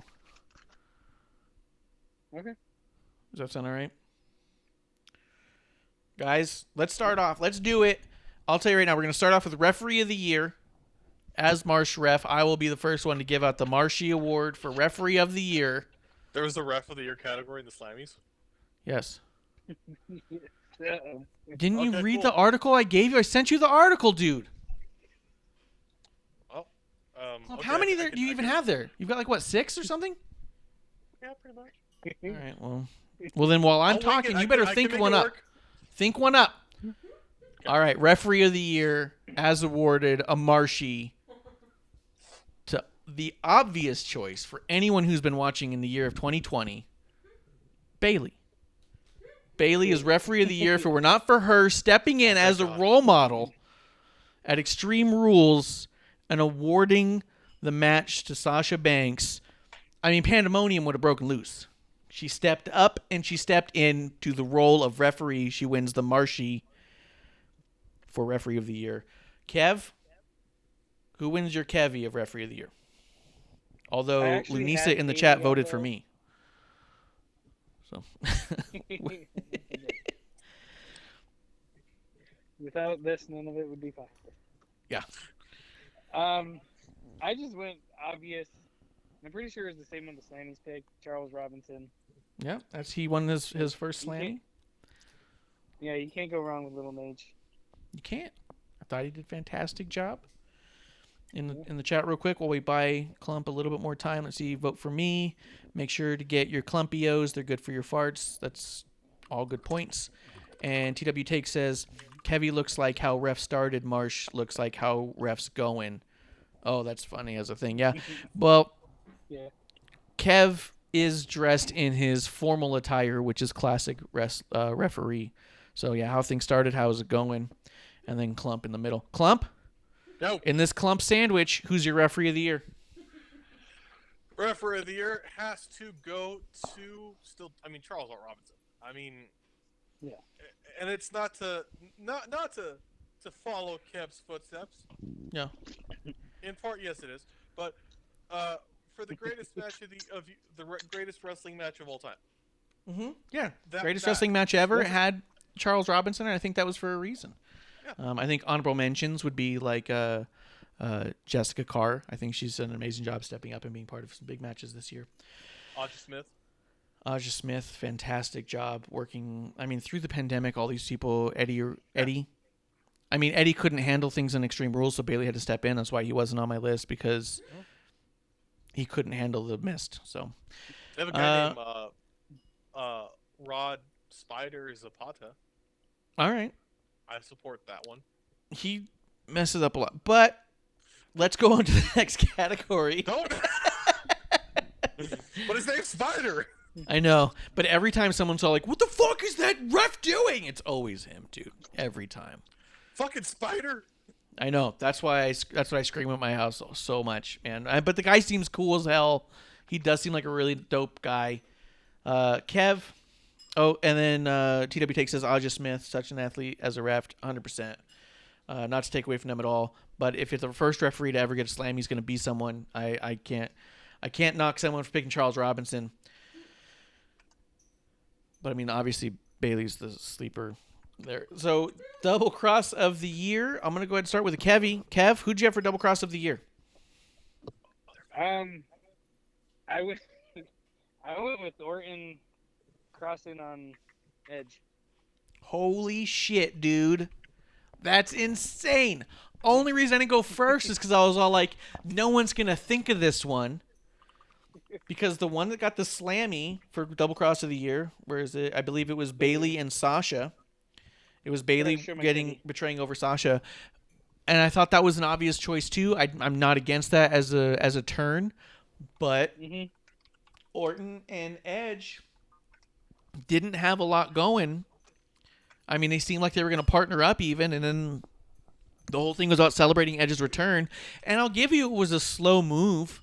Or like a quick move. It wasn't like a long drawn out story. It was like within the same month, Randy Orton tries to murder Edge and then RKO's his wife. That was my double cross of the years too, because that did lead into the WrestleMania match with Edge. All those promos they had back and forth, absolutely phenomenal. Yes. To be quite honest, growing up, I liked Edge. He was never my guy. I didn't ever think he was like the top dude. So when he did make his big return, I was like, how cool for Edge. But I didn't feel like an inside, like, other than just being generally super excited that this guy made a return, I didn't have like a vision for like, oh, we can get this dream match or this dream match. I didn't have any of that. As Edge was playing through all that with Randy Orton, I was like, oh, this dude is definitely top tier, next level. People should strive to be like him. And it became very clear to me. That's why I also picked Randy and Edge, because we got the greatest wrestling match ever out of it. We got the last man standing match at WrestleMania. Go ahead. And to me, if it wasn't for Edge getting hurt, like, this would have been even better. Yeah. Oh yeah. Klump, do you have a Klumpy decided on double cross of the year? Yes. If you need you. Yeah. With not going with the slammy categories as they were listed on the WWE article I read. What are you talking about? I sent you the one I'm looking at. I read a different article. I chose to read a different article. And you double-crossed me by not using that one. And God. I awarded you this Klumpy. All right. That's actually acceptable. That's acceptable. You're also allowed to steal their Slammy awards in a panic. So you can say that goes to Bailey and Sasha as well. You're allowed to panic choose whoever got the Slammy for that category. We'll allow that. Yeah. So I just, As a panic, I'm going with whoever won the Slammy. Okay. Yeah. What was that, Kev? Well, I was just gonna say, like, to me, the Bailey Sasha one wasn't a surprise. We were all kind of waiting for it, but I do think that it had a tremendous build, and I thought that when I think of that double cross, the reason I think that might be the one that deservedly wins, part from what we say. Oh, just by the way, Klump, while we talk about it, the next one's going to be Celebrity Appearance of the Year. I do think that Sasha and Bailey, when I think of that double cross, I think of all of the stuff that got us there. And I know a lot of people were trying to say, oh, it was a rushed feud. She double crossed her, and then they had like 2 matches right away. I think of the entire pandemic time of them teaming up, them both rising to their collective power, being a team, helping each other out. I think of every interaction of that as part of the breakup, because yes, we always felt like it was lingering. There was always talks back and forth. Is it going to be Bailey or Sasha? And I felt like what happened throughout that whole story through the entire year made that moment important, because we knew we needed to get to the culmination of this story, and it had been a long time building. You know what I mean? Yes, sir. So I do have no qualms with Bailey getting that one in general, but I did pick Randy and Edge because to me that led us to those matches and got those promos. And I think after that, we'll go ahead and knock out Celebrity Appearance of the Year. I went with who got the Slammy on that one because I literally couldn't think of another celebrity who made an appearance, which was Gronk. Future Hall of Famer, 24/7 champion, Gronkowski, also the White Tiger on Masked Singer. That's right. Dude! What? Spoilers. Dude, that was like 2 seasons ago. Yeah! Mark's Mark like, just "Damn it." ruined Masked Singer! Dude, if you couldn't guess that was Gronk on his first performance, man, then you've never seen Gronk. I don't know Gronk, and I guessed it first performance. Yeah. I thought it was Shaka Khan. Yeah, this is definitely Shaka Khan. That 7-foot white tiger. Oh, Shaka Khan's that short? Damn. Yeah, what the hell? Then I thought it was Tom Bergeron, who also was in it. That was actually Kevlar's greatest moment. The taco. The taco. Yeah. Okay, back on track. Kev, before you tell your Tom Bergeron story again, which you've told on this show several times in previous episode ones. I don't want to say it again. Kev, who was your Celebrity Appearance of the Year for the Kevvy of 2020? Well, I was thinking about it, and I was going, I was trying to think of somebody, like you said, besides Gronk. Yeah. The only with was the NFL morning pre-show. I can't remember the guy's name that won it, or the college one. The 24/7 title, sorry. Yeah, that's right. I do remember that. That's literally the only other person I could think of, and I will never vote against my man Gronk. Yeah. Got some shit over there from him. Like, he's amazing. I love him. Bear down, U of A. Yeah, absolutely. Future Hall of Famer. Then TW Takes does say, yes, Masked Singer podcast coming soon with me and Marsh, favorite host from my show. Yeah, 100% we could do a Masked Singer podcast. We'll knock it out of the park. Klump, who is your Celebrity Appearance of the Year? Fabtina does ask in the chat, does Pat McAfee not count? And that is correct. Pat McAfee does not count because that is NXT, and we will be doing our AEW and NXT's Boozy Awards on Thursday. We are going to do a New Year's Eve Boozies for AEW and NXT, and hopefully with any luck we will have no news to cover like we had to today, and so the show will probably be a little bit shorter. We're probably going to get right into the Boozies, have them, and then get back to celebrating. Klump, Celebrity Appearance of the Year. Okay, former UFC competitor. I hazard to say fighter. Yeah. And Twitter personality. Commentator. Phil Brooks. He didn't show up. He showed up on WWE programming. He showed up on Fox programming about also, WWE content. Hey, talking about the main roster predominantly. I just don't want another answer because literally, as you said that, I was like, "Fuck, it's Gronk and technically Pat McAfee," but I know he's gonna be a dick and not let me say Pat McAfee in some capacity. So yeah. Well, because we're gonna pick Pat McAfee's gonna win that one on Thursday. We already know. I don't want to give Pat McAfee a fucking award. He can't have two awards. He can't have two Slammies for the same thing. He's gonna have 3. Yeah. God damn it! Can I say Snoop Dogg because he's in Sasha's entrance every time? You know what's fucked up is that I think, for 2021, Snoop Dogg's going to be in AEW first thing, so I'll let you give it to him this time. But get it while you can. Get it while you can. Down. Yeah, because for the first time ever, we heard his music as a part of Sasha's music and not for an entrance one-time thing. So, yeah. Go ahead. What a safe vote. Vote for the Hall of Famer. The WWE Hall of Famer. Boo! Eric The next one's going to be WWE Network Documentary of the Year. This one was a tough one for me to think about because, dude, why don't you have the article up yet? Because it's not in my message thread with you on the computer because we're not using Zoom. All right, I'm sending it. I'm sending you another one. Scroll to the bottom and work your way up. WWE Documentary of the Year. The Slammy did go to Undertaker: The Last Ride, which I think is a hard argument to go against. And I started thinking about it too, and I was like, fuck. To me, Chronicle as a series has been like gut check after gut check. Live Forever. The one about Liv Morgan was incredible. It was so tough on this one just because, like, I don't know who does those types of documentaries better. Every time you watch one, you go, fuck, this is must see. And when I think about it, like, there was the Bailey Chronicle, the Braun Strowman Chronicle, the Jeff Hardy Chronicle, Seth Rollins Chronicle. There was the Day Of one with all the Day Ofs where they followed Dominic around. It was so tough.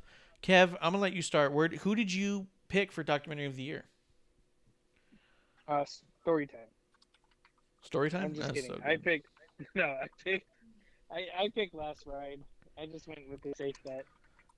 Like, I think ultimately I have to agree. I didn't go back and rewatch Last Ride. I did rewatch the Bailey story on Chronicle a couple times because I thought there was a lot of, I don't know, I was biased probably. But I think that Last Ride's the one because that unlocked The Undertaker to us as fans on a level that I don't think that any of us expected. I don't think that they expected. You know what I mean? yeah. Klump, did you have a different documentary you wanted to give that to? Yeah, Keith Lee. I thought the Keith Lee documentary was really good. And I did watch the Keith Lee documentary because That one was powerful. Yeah, and hearing Mark Henry put him over, hearing him talk about himself, I was so happy about it because I've been, as the years gone on, more and more frustrated with just like dirt sheet and YouTube videos where they say shit like, "Oh, he's got to go back to developmental." The dude can talk. The dude can tell a story. If anything, I feel like people being upset with people saying that, or people saying that he's not good, are pigeonholing him. He's a different type of character than what you want him to be, and that's kind of fucked to me that you expect him to be a certain type of character, you know? Yeah, 100%, 100%. And we've had growing pains with him too, where we weren't feeling some of his promos, but I do feel like he's get to. We definitely been feeling a lot more. And then after watching that documentary, you're just like, okay, I'm on for the ride. Let's do this. I think that the Keith Lee documentary is a perfect choice. I think it was fantastic. I do feel like that It's the unlocked wrong Keith Lee one, in a but different way it's a too. good I mean, it's also a little unfair because The Last Ride was like a mini series of like 7 episodes. I mean, and It's like, that's how what do you I'm gonna go compare against. 8 hours of Undertaker versus 40 minutes of Kevin Owens? You know what I mean? It's like, Yeah. I'm surprised they didn't put The Last Dance in here. I mean, that was a pretty good one. It's not on the network. Fucking everywhere else, and it has WCW sort of in it. That's true. Yeah. That's true. Rodzilla. Dennis Rodman's in it. Let's see. TW Take says in the chat that he meant that Marsha's fave on his show is Mrs. TW Takes. That's true. Fan favorite, Mrs. Takes. She's the sleeper hit on that podcast. Check it out. The next award is going to Trash Talker of the Year.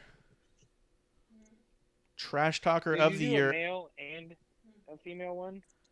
They gave one to a male and a female, so you can absolutely do that. Who did you have? Okay. With the Kevvy to New Day, and I put Bailey. Like, it was close between her and Sasha. I edged more towards Bailey on that just because, I mean, none of Sasha's trash talking became a t-shirt. The Ding Dong did. That's true. Ding dong, hello. Also, I mean, I guess we're going to get to it in a second. Social media superstar is the other one that Bailey got. And also her trash talk on social media has been outstanding and hysterical. Mm-hmm. She's always got, I feel like, a quick remark back. She does, even if they're scripted, she's coming off super off the cuff. So I think that, yeah, if I had to pick a female trash talker, I'd probably have to go with Bailey. Just because I feel like she claps back better than the other women do. You know what I mean? I think Like Bianca Ja comes Rule, in baby. hot. Bianca's got good stuff, right? When she comes out, she's saying good stuff. And then so far, she's not been the one to get the last word. And I think I get the biggest pops off the last words. So I think that next year it'll probably go to like a Bianca. But I think this year, yeah, I think Bailey had all the right shit talk for every single person and the laughing in their face. My male trash talker of the year, I put Sami Zayn. I was gonna say that. I knew it. I knew it. Yeah, trash talker of the year goes to my two faves of all time. Maybe Yeah. because I'm such a big fan of the idea of trash talking, and I make that part of my life every day. So they're my biggest inspirations. The worse I can make people feel around me, the better, I think. Klump? No. Speaking of Klump. Trash talker of the year. My male trash talker of the year goes to KO. Oh, yeah. Because just like this category to me feels like it was made for Kevin Owens. Because even when he's like, no matter what you put him in, if you make him a face, he's fucking owns the heel in the funniest fucking way. Oh, yeah. You know, so KO all day long. KO. For female, I almost went KO on that one too. Even the NXT KO show, he wasn't even like the one in the thing, and he still had all the best shit talking lines. So fucking good. So yeah, 100%. Who do you got for female? it's gotta. I mean, Bailey's it, but I don't want to give Bailey every award of the fucking night because I know you're going to do that. I had to work against my bias and give her less awards than my gut instinct told me to. I had to remove her from some. Because I'm sure it was male superstar of the year. I can't give it to Bailey for sure enough. I'm going to say. I'll find a way. I'll say Mandy Rose. No, Mandy Rose. Yeah, Mandy Rose. Are you thinking? Well, Mandy and Sonya both had really great back and forths. Yeah, Mandy and Sonya, and I could say, you know what, Mandy and Sonya. It was short, but damn it, gone on longer, and it should have. It's unfortunate how that had to end. You know, with circumstances outside of WWE probably being a factor, but shit, they were fantastic working together. Yeah, Sonya was absolutely fire during that whole thing too. Every time she picked up a mic, all of a sudden you're just like, "Oh shit, this is the Sonya we've been sleeping on." Like, 100%. That's a good pick. Let's see, the social media superstar of the year. That Slammy did go to Bailey. For me, the Marshy actually goes to Retribution on Hull. I feel like their social media game has been fire on both sides of just total shit talk, total poning, noobs and plebes, but also super forward moving in that storyline that doesn't seem to get the same kind of forward moving on TV. You know what I mean? Like, how many times have I sent you clips of Ali or just a Retribution clip that's on an Instagram or a Twitter that I'm all like, this is what we should be seeing. This makes so much more sense, but then we don't get anything like it on the TV. So for me, social media, too much. It should be on the TV, but they're doing it through social media, and I think that they're killing it on social media. So I gave it to Retribution as a group. Kev? Who's the Kevvy go to? The Kevvy, same exact thing. Mustafa Ali and Retribution. Like, it had to go to them. Like you said, everything that they put out there was just, it was amazing. Like you said, if half the stuff they put out on social media ended up on TV, I think Retribution would have a lot bigger backing than it does, and a lot bigger push. Yeah. And the Klumpy? Who's the Klumpy? And the Klumpy goes to Biggie. And Biggie's gonna be my Bailey and the New Day as well for like things, but Sure. Starting with when the whole shutdown and pandemic happened, Biggie posting up just hilarious, funny things of him going through his wardrobe. He's always been good on Twitter, but then continuing on as Biggie, over the summer when things became more serious in his tweets because of conversations about race in the U.S. and him, not just going in and having an armband that had the name of the person, but going into hoop and showing and making sure everyone knew it, knowing his platform and saying, I'm not just going to stand out here on camera, but I'm also going to tell you who this armband is meant to represent and their importance. Him doing that on and on and on. I can't give it to anyone else other than Biggie. Yeah. Yeah.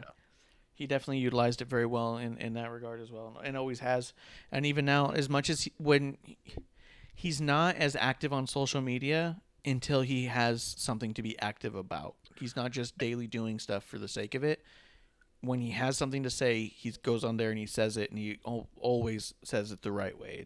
He's and incredible. I think that is another part of why it's got to be him for me is that because he's not constantly on it.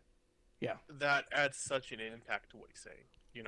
There's something to just constantly yell out and throw things out there, and there's people who do it well. That that's not shutting down, but if you don't have something to say and don't say it, that's great. But then when you do, God, that impact, and I appreciate the hell out of that. Yeah, 100%. Bailey did win the one, and I don't disagree with that concept for the Slammy, just because I do think she does play social media very well. She interacts with her fans, I think, a good amount. She talks enough shit. She puts over the things that she likes in general. So I understand why she got it, but I also understand why we got to somewhere else. The next one on the list is Musical Performance of the Year. This was a tough one because that one went to Elias, and there wasn't a whole lot of musical acts in general that was happening on the show. Yeah. I feel like this is one that probably shouldn't be allowed because he works for NXT, but I picked Wrestle and Flow as just kind of everything he puts out that's You're music. breaking your own rules. Yeah. I mean, he'll probably win one Son of a tomorrow bitch. too. Yeah. If it's not him, then it's got to be like Keith Lee because of the new song he put out for his entrance. Which I'm happy to give it to Keith Lee. Kev, who do you think gets the Kevvy for this one? Musical Performance of the Year. The Kevvy goes to me, the obvious choice, Miz and Morrison Oh, God. with Hey Hey. Oh, They had a music God. video. There was more people singing Miz and Morrison, Hey Hey, ho ho, than anything else that Elias put out. So it has to go to Miz and Morrison. I hate you. We're shutting this down. I know. That's why I didn't tell you in the chat earlier who I was picking. Clump, who's your Klumpy go-to? Miz and Morrison. Oh, God damn it. I did think of this one for a while. I was like, I wanted to give it to Keith Lee, but I have a lot of Keith Lee things here. And also, like, I don't know if it was that. I was like, I don't. All right, mine's I don't going to feel Keith Lee like- officially. yeah. Mine's officially I don't Keith Lee know. now. The reason I wanted to just be like, can we do like best entrance? Because shit, like that might be more interesting. But nah. Yeah, but then you can't just make an entrance because then it just becomes really, really simplified. Well, who actually did their own songs even, I know you're going to say I swear to CFO. God, I'm cool with that. Yeah.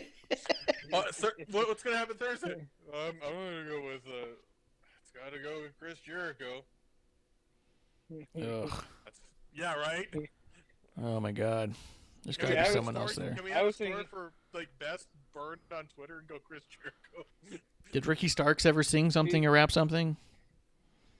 There's that new group. We'll get to that. We'll get to that on Thursday. Oh no, Well, we're it not. was- No. Yes. I have. Never mind. Go ahead, Yeah. Kev. Well, I was just gonna say who I had on that, but I can't remember their names off the top of my head. That But new it tag was team, the right? Ones that performed at. No, the ones that performed at Halloween Havoc. The girl with the guitar and shredding it out. Oh, Peepo? Popo? Poopy? Yeah, Peep- What's her name? Poppy. The singer, the Poppy. Poppy. Yeah. I was really close with Poopy, guys. I was so close. This is You can't even believe how close Poopy was. Of course it's not Poopy, idiot. It's Poppy. I was What? going to It's remind you Poppy. this the best YouTube video ever. Guys, the next Boozies going out to most creative 24/7 pin. The Marshy here. Actually, let's start with the Kevvy, because you're so goddamn smart with your Miz and Morrison. What'd you get here? Huh? I didn't even know that this was one. I didn't see that. You didn't see that one? Yeah, that one snuck in there. But Can we Clump. call this the I don't give a shitty? I would. Yeah. I mean, I'd have to go back to my boy Gronk. for Gronk, yeah. WrestleMania. Because he did the dive. Yeah, either that or the ocean, but the ocean. The ocean one, that was a pretty good one. I picked Gobbledygooker as the Marshy Award for most creative 24/7 pin. You need to quit pushing him, my friend. It's Dude, fun. Gobbledygooker is coming back, and he's coming back strong. He's already a champion of sorts. He's won the championship title as many times as future Hall of Famer Grunk. I Clump? thought- Didn't Gronk win it twice? Did he win it twice? I don't think I so. thought he did. Maybe not. Clump, who gets your most creative 24/7 pin? God, I hate this category. I think it's an acceptable I'm answer. changing mine, but go ahead. Yeah. One of the like 30,000, one of the 30,000 that Akira Tozawa did. Yeah, he did a lot of neat ones. Like, if there's a positive out of this, it's like, hey, Akira Tozawa's getting TV time, and boy, he sells so well because he's Oh, yeah. so easy to throw. I just gotta appreciate him. He falls like a log, and it's incredible every time. There was a while Bounces there. like rubber. Yeah, every time that Akira Tozawa was in a match, there was a time it was like week after week, and I was just like, he's the Kenny of Raw. Every week, it's like, oh my God, they killed Akira. I was The gonna say next, Kenny Omega doesn't bump that well though. that's a good point, guys. A moment of Ooh, the year. that's Now we're coming getting into from the a- bigger ones. This one, it was tough. I mean, if you try to pick a single moment, Kev, what did you have here? Now that we're getting to the big ones and bringing out the envelopes, Ooh, he's got the envelope. the Kevvy. To me, the moment of the year goes to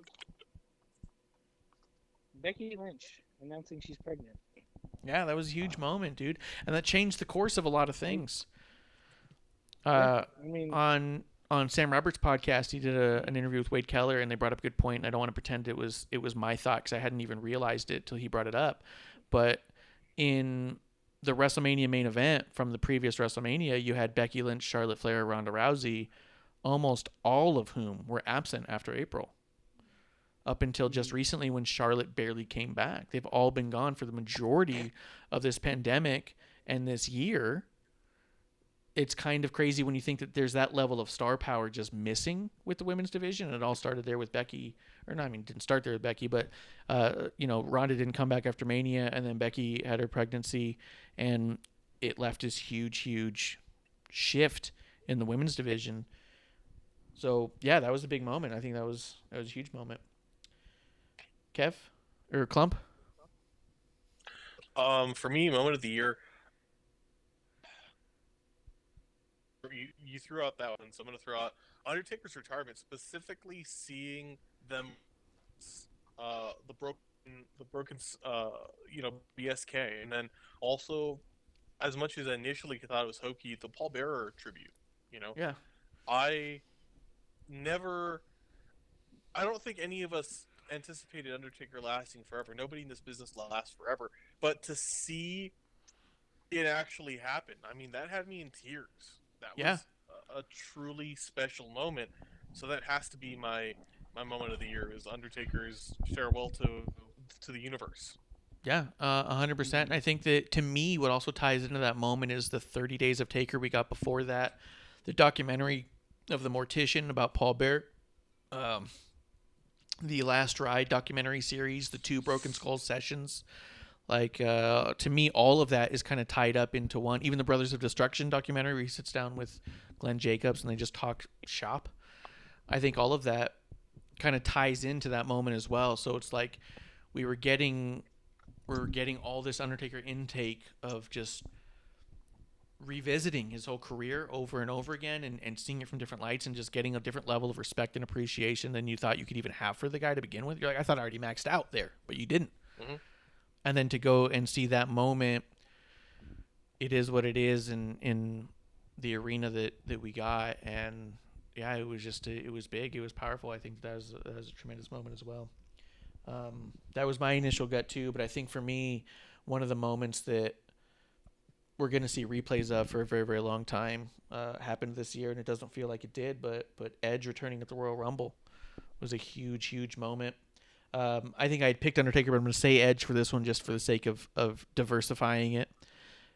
But that was huge. I mean, I know that a lot of dirt sheets were trying to spoil that and ruin that and trying to tell everybody that it was going to happen. But I think there was, even with so many trying to, quote, confirm it, I think that the reality was there was still so much doubt in everyone's mind that it was even possible. And so the way that it played out, the way that his music hit, the fog that he walked through, just the look he had on his face when he did it, just listening to the crowd, because there was a crowd, just go ape shit, and then the whole performance was fantastic. So 3 big moments, and at 3 very different times of one year. Can you imagine that? Stadium with Edge, literal empty arena with Becky, no one there in that room but Asuka, and Undertaker in the Thunderdome. Yeah. Very 3 distinct parts of the year. So cool. Just something. Yep. Anything any either of you wanted to say about either of those things? No. No? Okay.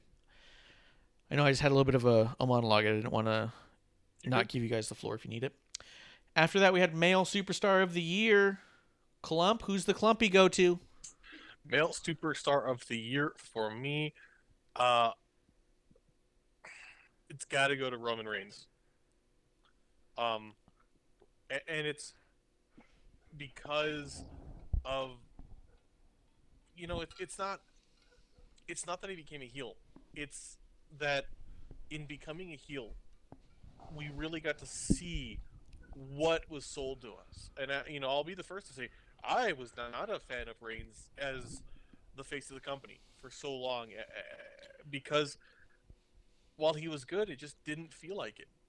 Reigns in this role, I don't know how it all came together, but it's just so fantastic, and it's something that I look forward to every week. So Roman Reigns is my Superstar of the Year. I know he's been selected Male Superstar of the Year in many other capacities before, but this to me is his year.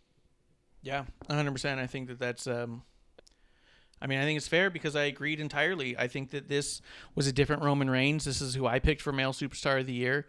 I think that he made a triumphant comeback after cancer, and I thought that was huge. And they lead into all of these great storylines, and he's going into a huge match against Goldberg, of all people, for Mania, and then everything gets derailed. And for him to come back and be a bigger star to the fans than we ever thought he could get to, be putting on performances at the level that he's putting on, literal edge of my seat at most of his matches at this point, where you're just leaning in because you want to hear everything he's saying in the ring. You want to see every move that him and whoever he's in the ring with is also doing. I agree entirely. I think that he's a hard one to avoid on that one. Grim Reaper coming through the chat saying Roman is Male Superstar of the Year. It's hard to argue. Kevvy, did you have a different Kevvy award to give out? I did. Oh! What do you got? Ooh. The Kevvy, for me, because when I think of the year, I think from top to bottom, Yeah. it's Randy Orton. And I know I'm a big Randy Orton fan, but he's been in, some of the greatest storylines throughout the year. He's currently with Bray and Alexa. He was with him and Edge, was great, and I think everyone was rooting for him to beat McIntyre, and he did. And then he lost to him. But, I think with, I understand where everyone's coming with Roman and stuff like that, but I think Randy Orton's been there the entire year. And I think that, to me, outweighs the Roman aspect. As far as carrying this company through the pandemic, I do feel like Randy Orton and Bayley and Sasha are three big names that did a lot of the heavy lifting to get through the whole thing, because Randy Orton's work with Edge, all the legends, moving into his story with Drew, and then carrying it on through with Bray, like, it's very possible we're seeing Randy Orton in the best year of his career thus far, which is wild to think about. But yes. yeah, I don't think it's a hard argument to make. Grim Reaper says RKO would be getting third place vote for me. He said Drew would be second. I don't think Drew makes our top 10, but Can we delete Grim right now? yeah. Mod, block up. I hope you had a fun time here. It's over. Yeah. Yeah, I mean, he did fine. I think that we're watching Drew go through on-the-job training, and I don't think that's standout work. If you ask me, maybe he'll have a breakout year. Female superstar of the year, I gave that one to Bayley, because if you didn't, you're dumb. Honestly, though, I think that's something that gets lost in. Well, I think something that gets a little bit lost in translation with Bayley and the people who complain about her holding the title for as long, or trying to negate the title reign through the pandemic with like a yeah, but who else kind of a concept.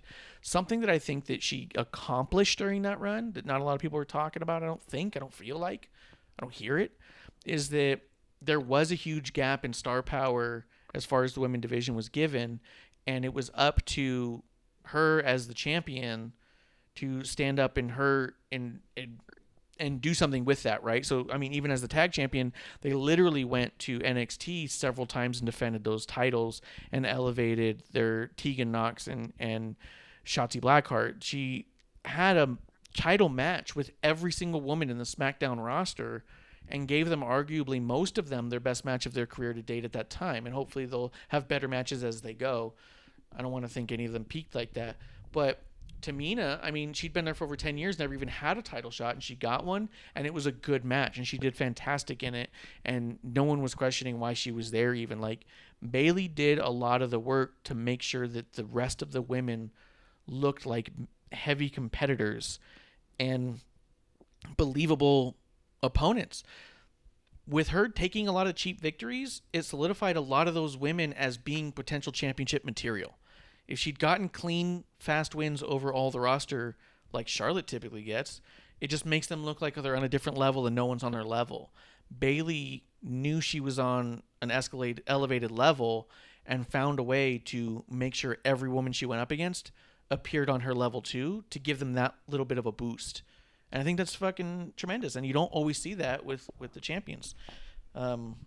Take says he thinks it's Alexa. That's what I said, because I know that Klump's going to go in there and disagree entirely. Klump, who gets the Klumpy for Female Star of the Year? Female Star of the Year for me, I am going to say Asuka. Yeah, it's not a bad The one. reason I'm going to say, yeah. Go ahead. And I wanted to say Bayley. Bayley is equally tough, but I figured, throw something out there. Yeah. To me, because Asuka got the belt in a moment that they could have been a transitional champion to someone else. They could have been a real letdown from Becky, and they took it and they held it, and they've maintained a level of competitiveness. They've maintained storylines. They've worked to bring people up. Like, I think what they're doing right now in their angle with Lana is pretty awesome. Yeah. I don't know. I kind of want them to be a bit fiercer, but I also appreciate the goofiness of Asuka. We saw a lot more Asuka personality than we had seen prior, Yes. for sure. I agree with that. Yeah. I agree with that, and I think so. That goes to why Asuka's mine. Yeah, for sure. It's definitely an argument to be made. Kev, who gets the Kevvy? Do you got an envelope over there for Female Superstar of the Year? I do, right here. There we go. Right there, can you see it? Right there. There we go. The female superstar of the year, the Kevvy, has to go to Bailey. I was going to say exactly what Marsh said, but he said it before me. I did, and I'm wearing a Bailey pin right now. It was a Christmas gift. And plus, she killed Kairi Sane and didn't go to jail. Murdered her, dude! Just Absolutely. literal capital murder. Yeah. There's video evidence. Yes. Charges brought up. Camera crew there watching the whole thing. Yeah. Drag her lifeless body into the medical, and then Asuka comes out and goes, "No, but I forgive you." It was crazy. It was crazy. Yeah. Yeah. You could have. Yeah. 100% in the chat. Take says that I've convinced him on Bailey. He thought it was Alexa at first. Fabtina says that she thinks Alexa's just getting started. Grim Reaper says that Bailey's reign was over 390 days and carried division for a year. Yeah, and I agree. I mean, and that's why I said it. Because the other thing, too, is that the reason I wanted to say what I said was because I think it's really easy to say she carried the division. She was champion, therefore. But I don't think every champion elevates the division the way that she elevated that division. Klump was constantly frustrated with her reign, thinking that she's not so good. All these other women look so good. And I think that's part of what made her so good, was that there was always an argument to be made that whoever she was in the ring with might be championship material as well. I think you don't always get that, and I thought that was actually a cool thing to see. So I understand both sides of it, and I totally get people who were saying, perhaps that the reign was less than because of that, but I disagree. I think it elevated a whole division, and I feel like that was her goal to begin with. Go ahead, Kev. Yes, and I was gonna say the thing with Alexa, like, don't get me wrong, what she's doing right now is amazing, and I've always been an Alexa fan. But to me, once again, it's only current. Bailey has been doing this like for most of the year. She was tag champs, SmackDown Women's Champion for most of the year, and stuff like that. And like you said, just elevated everyone else to her level. There's very few people that can bring people up to their level, so you think that they're on a level playing field when they're not. Yeah. And, I think she's done that tremendously. And, like I said, it had to go to her in my eyes. Asuka and Alexa both did great. But, what she did throughout the entire year, it had to her in my eyes. I agree. I feel that way. I do think there's a lot of kudos to be made to both Asuka and Bailey and Sasha as well, with the amount of mic work they did with literally nobody in the building. Mm-hmm. I mean, Asuka was on commentary, and that was crazy how entertaining that was. I loved Asuka and Jerry Lawler together, to be honest, where Lawler would pretend he's translating. That shit cracked me up, dude. But yeah.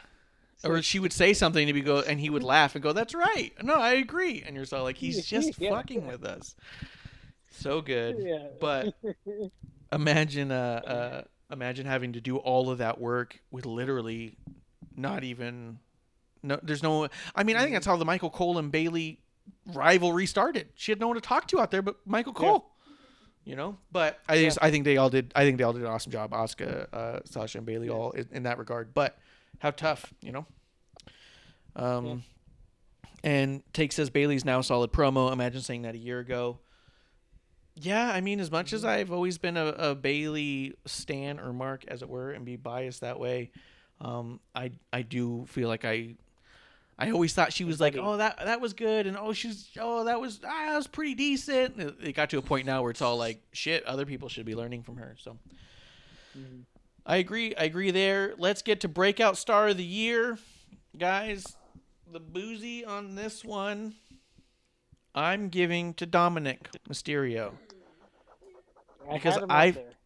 Yeah, I mean, and I also understand not giving it to him because he had a huge first match. His storyline with Seth Rollins, the interactions he was having with Seth and Buddy, although people grew tired of, was still for someone's first go at it, just at a different level than you would expect. He didn't disappoint on anything. He played through that story so fucking well. But we haven't seen a lot on the other side of that yet, so I can understand where someone would say, yeah, but, you know what I mean? But as a breakout star, Dominic Mysterio is somebody who, the next time you hear he's got a match with someone, you're not like, why the fuck is this happening? You just go, oh, we're getting another Mysterio Dominic match, you know?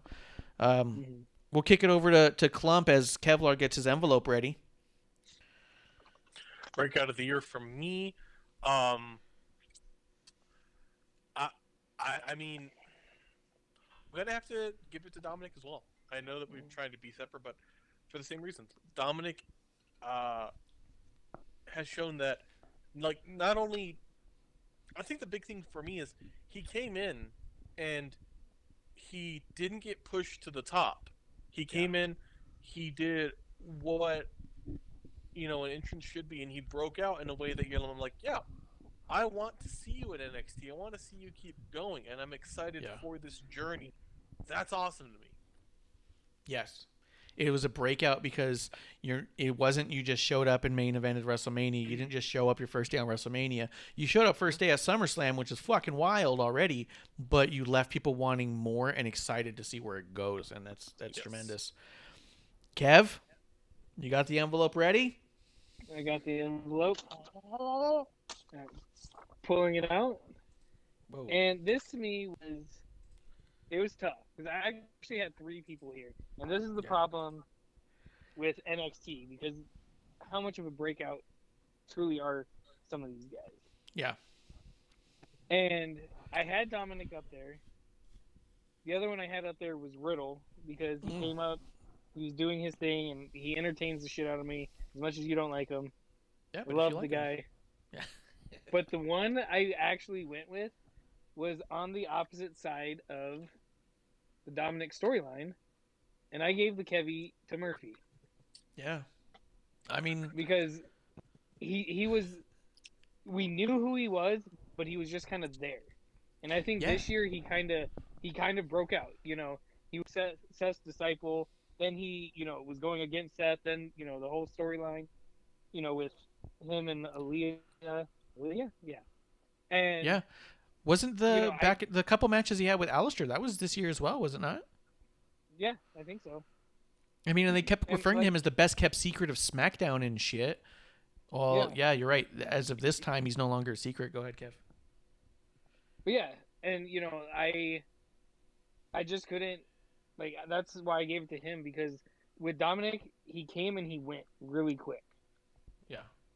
And I think Murphy was kind of there, broke out, and then kind of got dragged, you know, back behind Seth and stuff like that. And, you know, now that he's past that and he's, you know, doing these things, is having great matches, I had to give it to him. Yeah. I think it's a good one. I think it's a great one. Pick Murphy. Oh, producer's got one she wanted to say that we missed. Jey Uso as breakout star of the year. Yeah. I think that's a huge call out too, because like you just said with Murphy, it's not always about how long did you just show up, but did you break through? And that's something Jey Uso definitely did. He went from being a top level tag team wrestler that would always be in that kickoff or early matchup that would steal the show just because of where it was, to being, I mean, nicknamed Main Event Jay for sake of the storyline, but also not something people are mocking. No one hears that and goes, this is stupid, why are they calling him that? They go, yeah, the dude's a main eventer now. He's broken through to main event status in quick fashion, and yeah, with quite a splash. I think it's a great one. He speaks, we're all listening. Yep. When he's talking, we all listen, and then he says, "I'm gonna get him." Yeah, Bishop in the chat says that Sonya would have been his. We were invested in her and Mandy 100%. If we had seen Sonya again at this point, the whole thing was that Sonya's out of the company, and I think we all believe that she's not and will be back, but not until 2021. You know, so I agree that she would have been on there had she stayed. Yeah. You know. That's what I said about Jay. Klump, did you want to say anything about Jay? No, Jay makes a huge amount of sense to me. I they're not mine, but yeah, I only don't think they're there because it was so short. Mm-hmm. You know, Mm-hmm. and I think you know if we just got one like a little bit more extension of this, just a little bit more, Yeah. I'd be cool with it. You know, For sure. Kev, it sounded like you were going to say something too. I just didn't want to cut you guys Nope. off. No. No. The No, next Jay's Boozy. a great choice. And Oh yeah. yeah, no, I was kidding. Yeah. But Jay's a great choice, and the only thing that got me with Jay is, I mean, to me, and maybe it's just because I've been a fan of him, I don't think he's actually broken out. But you know, in hindsight, yeah, he's broken out as a single star. But you know, I've liked the Usos since the paint, since day one. You know, and Day one-ish. yeah, so that's the only reason why he didn't win breakout with me, because he's already broken me out. Or Yeah. something like that. Yeah, I definitely understand. I could get both sides, but I do think it's a great call out, at least to mention that he definitely broke through. Producer, broke through. cheers on that one. Good job. Yeah, cheers to producer chiming in from time to time with the good ones.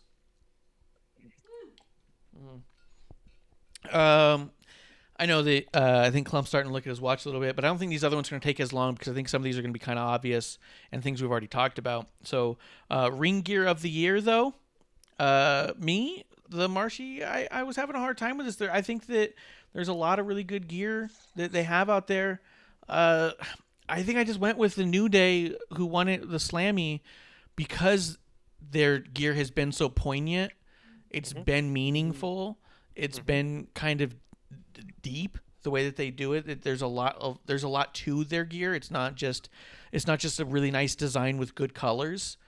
And they came out with that Gears of War actual gear to match what they look like in the video game. And man, when someone's putting that level into it, it's hard to say like, yeah, but Sasha's got really good color coordination. You know what I mean? So I went with New Day. Klump, who'd you go for on this one? Kevlar, get your envelope ready. Klump, hit it. I'm gonna go do New Day and the Hurt Business for same reason, and it kind of builds off you. The New Day, and this goes to Big E too. The gear, and then utilizing the gear to send message, using armbands to reference people and people that have been, whether they be killed at the hands of police, or civil rights figures who've passed on, or performers within WWE or wrestling overall that passed away, and the Hurt Business as well. Having armbands on even now that say BLM, using your gear to connect with people, and people who may not see this, around them. That's awesome to me. So absolutely, the New Day and Hurt Business. Yeah, I mean, and then as just a little less poignant nod to Hurt Business, I mean, they just always look like $1 million. Oh yeah, they are always so coordinated and looking so good, and yeah, it's hard to argue there too. Kev, who's that envelope of the Kevvy going to? Oh, I hear it ripping. Mine goes to Matt Riddle. No, I'm just kidding. The Kevvy was just a pair of shorts. Yeah. Stone Cold. He coordinates with the city he's in. Yeah. No, I gave it to Bray and Alexa. Like, not only for the ring gear, but the Firefly Funhouse stuff. Like, to me, like, it's eye-popping, it's catchy, it's not as, meaningful as the New Days. the mask, I still can't get over the mask. The Yeah. contacts, like I went for like just not what they wrestle in, like the little skirt, like overalls thing that Alexa's been wearing. Like I think it's all been just awesome, and it gives little nods here and there to, different. What do I want to say? Like different, like I can't even think of the word. Like sneak peek type of thing. Like, oh, he referenced this with that little thing, Yeah, little foreshadowings and stuff. Yeah. I agree. I considered Alexa as well.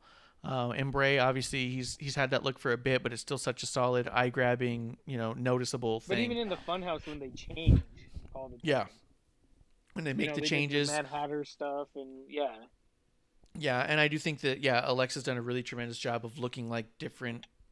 Throwing a little bit of cosplay in there as little teasers, and her different versions of the overalls and those new designs. I think it's been awesome. And then the way she even figured out a way to wrestle in one of them was so cool. Like wearing shorts underneath it. I think it's reasonable.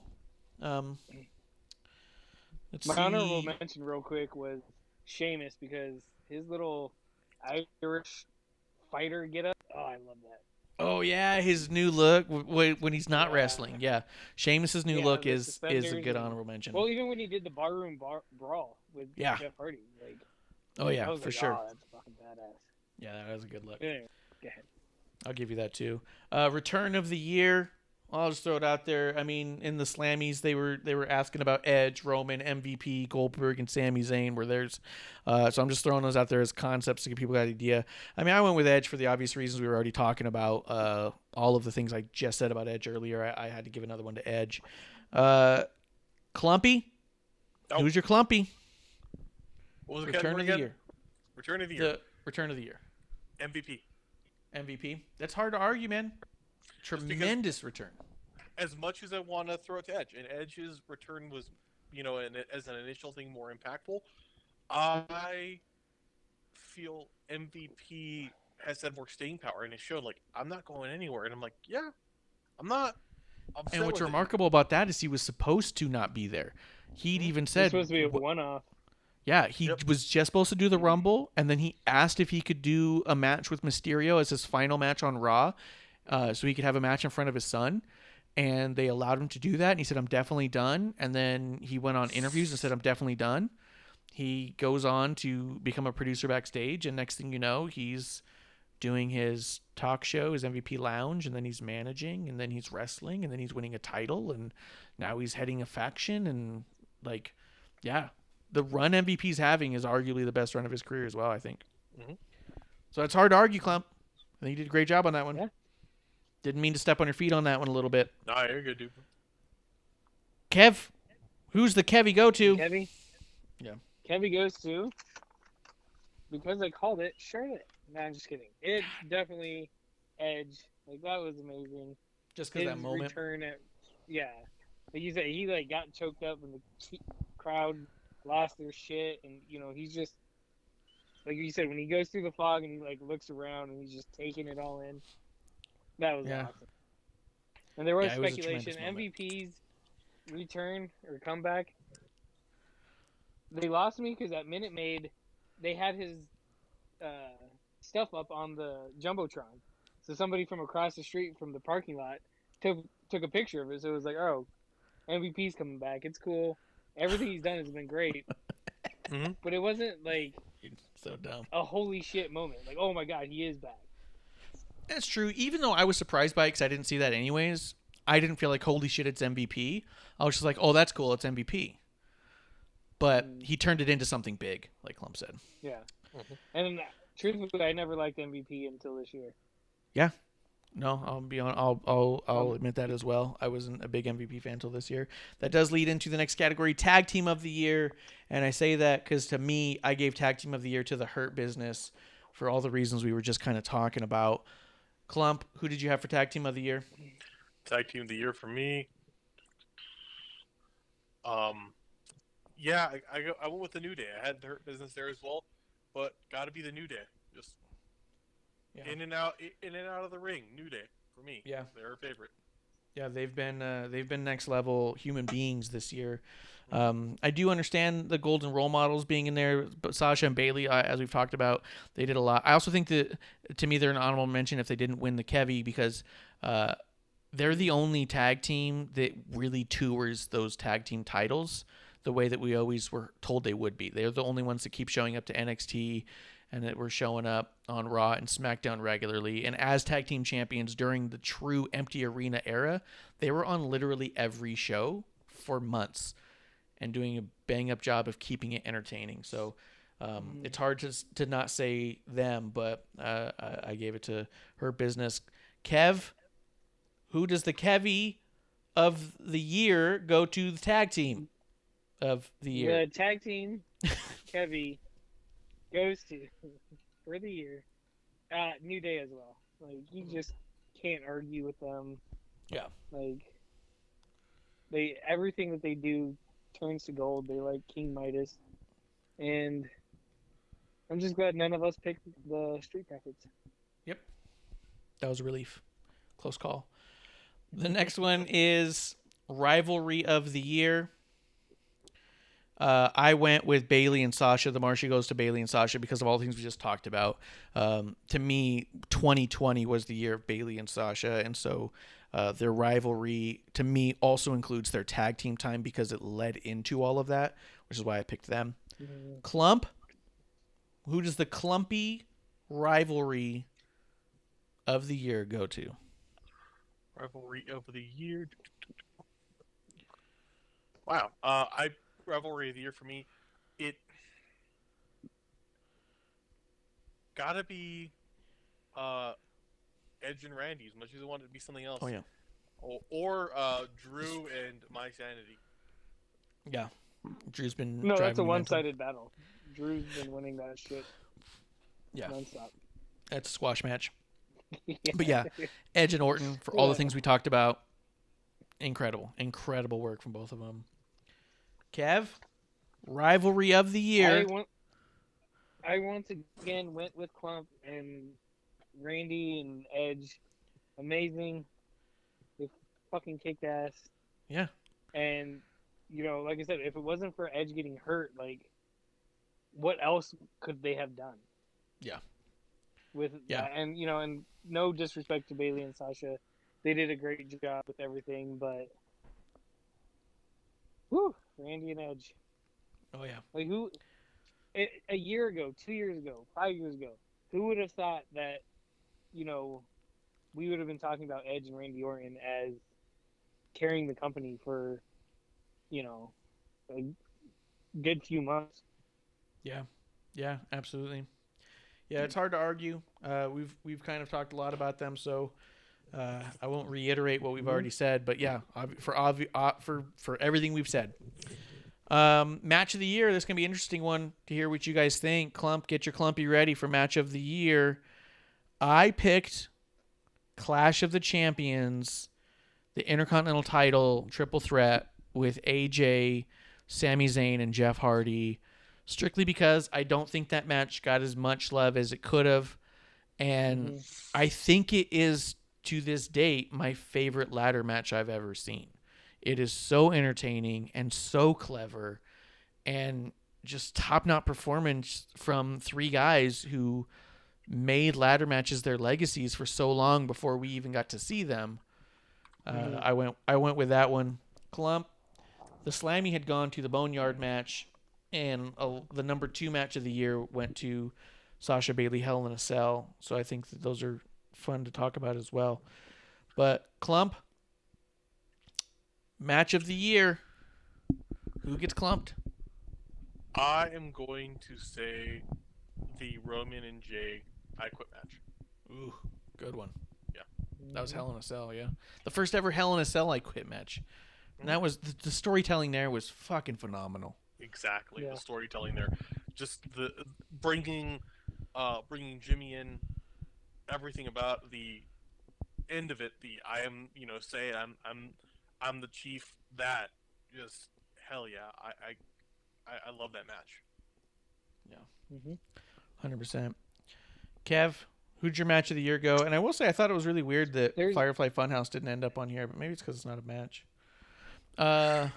Well, there's two that I had, and Okay. Firefly Funhouse was one of them, Okay. just because it's fucking John Cena Yeah. and Bray Wyatt. That was awesome. But overall, I had to agree with the Slammies in the Boneyard match. Like, I know both of them are very cinematic Yeah. and everything, but damn, they were freaking awesome. You know, the Boneyard match was just amazing. Oh yeah. So good. You know, So good, and what a way to end a career. And yeah, yeah, I mean, not a lot to say about that. It's just it was exactly what it was and what it needed to be. And I do think Yeah. I wonder if Anderson and Gallows, if part of them, as much as they've talked about how much they hate WWE at this point and they'll never be back, it doesn't matter. I wonder how much of them does get a smile on their face when they think about, from the WWE storyline standpoint, they were killed by The Undertaker in Undertaker's last match. One of the last things Undertaker did was murder the Bullet Club. It's Yeah. pretty fucking cool. Yeah. I just saw this in the chat too. I had missed it. TW takes his head earlier when we were talking about Sheamus and his new look, called him Newsy Sheamus. Newsies don't headlines don't sell papes. Shamey sells papes. That's what I say. Fresh off the press. Yeah, guys, Superstar of the Year before we hit up the two that we made for ourselves, which I think will go by quick as well. Superstar of the Year for me, I went to Bray Wyatt. There just hasn't been a moment from the beginning of the year to the end of the year that everything he's done hasn't been compelling, to the empty arena stuff, the Firefly Funhouse, the promos he had with Cena back and forth, Orton, every step of the way, to bringing in Alexa Bliss and that being part of it as well, to being set on fire to death by the end of the year. I went with Bray Wyatt as Superstar of the Year. Klump, Yeah, I mean, who'd you got for Superstar of the Year? Superstar of the year for me, I gotta go with the Fiend, because I feel like nobody in 2020 has better used the situation than the Fiend. I don't know if he could exist without the situation as it is, but I appreciate that. At this point, but that I think was a flex. I think that he was like, wait a second, we can do this now. I don't think it was ever the plan to do the things he's been doing. You know what I mean? So I agree. No one's utilized the situation the way that he has. Kev? Superstar of the Year. as much as I want to say the Fiend as well, because he's been amazing, and this is just an absolute fucking cop out. But truthfully, the entire fucking roster, like everything that we grew in 2020, just as a world, a civilization, you know, everything, they've kept us entertained, you know, for the most part, from top to bottom. Like, they were doing stuff that, you know, was unprecedented, because once again, like, everything that was going on, like, no one's lived through this kind of shit. Yeah. And for the entire roster to keep us entertained, keep us hooked, you know, I gotta give a shout out to everyone, like the entire Raw and SmackDown rosters. Like, It's hard to argue. I mean, with the amount of people Thank who you. would come and go, Daniel Bryan, Sami Zayn, Kevin Owens, Roman Reigns, every time someone left, when they came back, they reestablished what made them one of the greatest. And at this point, everyone's performing on a level where it's hard to believe there's not only main events all the time. You know what I mean? Like, even when you look at the IC title scene, you look at Big E and Sami Zayn, and you think, yeah, that could main event any show, you know, at this point. Yeah, it's hard to argue. And then going through what they went through, like, how were they supposed to do that? Drew Gulak and all the matches he was having, and Daniel Bryan, the IC title tournament they had with nobody in the room. Yeah, I mean, how you know, before the Thunderdome, excuse me, how are you supposed to interact with the crowd without a crowd? And they did it. You know, they still kept us entertained. They still pushed through and, you know, just did their thing. And They kept us talking. you know, as much as an escape from reality as wrestling is in general, I think this year it's held that much more weight to it. And I think that's like true. I said, for that, I thank each and every one of them, and that's why they all get a Kevvy. They all get a Kevvy. The last two we had, guys, was our own show, Boozies. We had a This Is Why I Drink award and a Cheers to Ya. Let's do our This Is Why I Drink so we leave on a high note. For me, my This Is Why I Drink Boozy Marshy award goes to Drew McInfart, the champion of 2020, keeping me drinking his matches away. Klump, tell me why you drink. I had Drew as well. Yes, Drew but McInfart. 2-time. But I'm also going to throw out Otis and Heavy Machinery. Ooh, I mean, that's been tough. It's been a tough Yes. pill to swallow. Because it's been such a fall down, and I feel like, Yeah. oh, well, you know, okay, we're taking the we're taking the money in the bank thing off of him. Maybe it's not worked out. I get it. Maybe it's a bit too much too quickly. But then we're pulling Tucky away, and I'm like, oh, fuck. This Yeah, is it's not been a lot of working. highs and lows. Yeah, And I didn't like it when they switched from Heavy Machinery to the whole blue collar solid idea, because it just felt weird to me and kind of pandering. Yeah. I'm hopeful for the Chad Gable thing, but also kind of worried that it's just not going to work. Yeah, I think there's been a lot of slipped footing in that storyline, and it's been quite a roller coaster ride. Where I think at the time when he was really rising to being utilized the most was when they had the least amount of people available on the roster, and we got lucky and got to see what he's capable of. But I think once the roster comes back and they're all like, "Oh, look at it, Sami Zayn and Kevin Owens and Jey Uso and Roman Reigns and Bray and Alexa," it's like it's easy to see why they would suddenly say maybe we don't need to go this route. So it is a total shame and a very good reason to drink. Kev, what's the Kevvy Mine- for why you drink? because I like it. Yeah. Flavor. Yeah.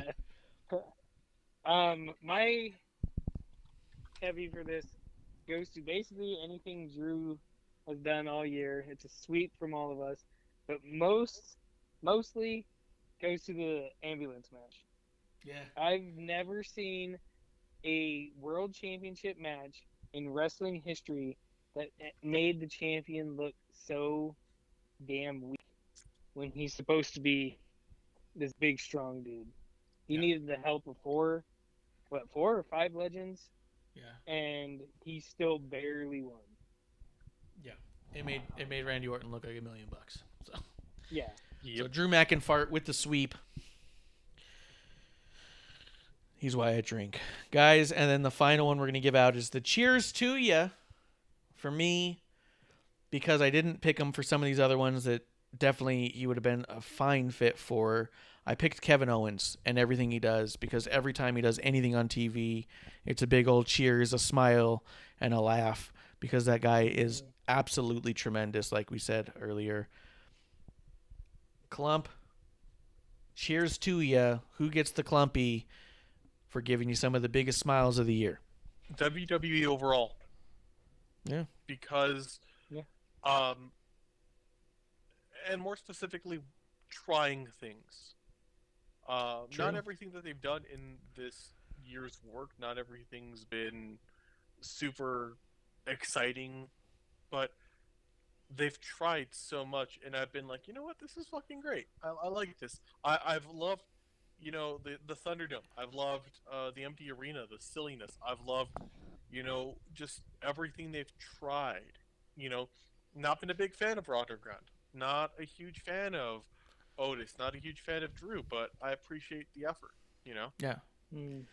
And for a company that gets a lot of flack for not trying things and not, You know what I mean? It really is. And for being so staunch and down the line and, oh, it's Vince's way or no way and all this, you are seeing a huge amount of attempt at growth and trying a lot of things that they don't come off as just panic reactions. They come off as honest tries. Like Raw Underground they really gave it a go.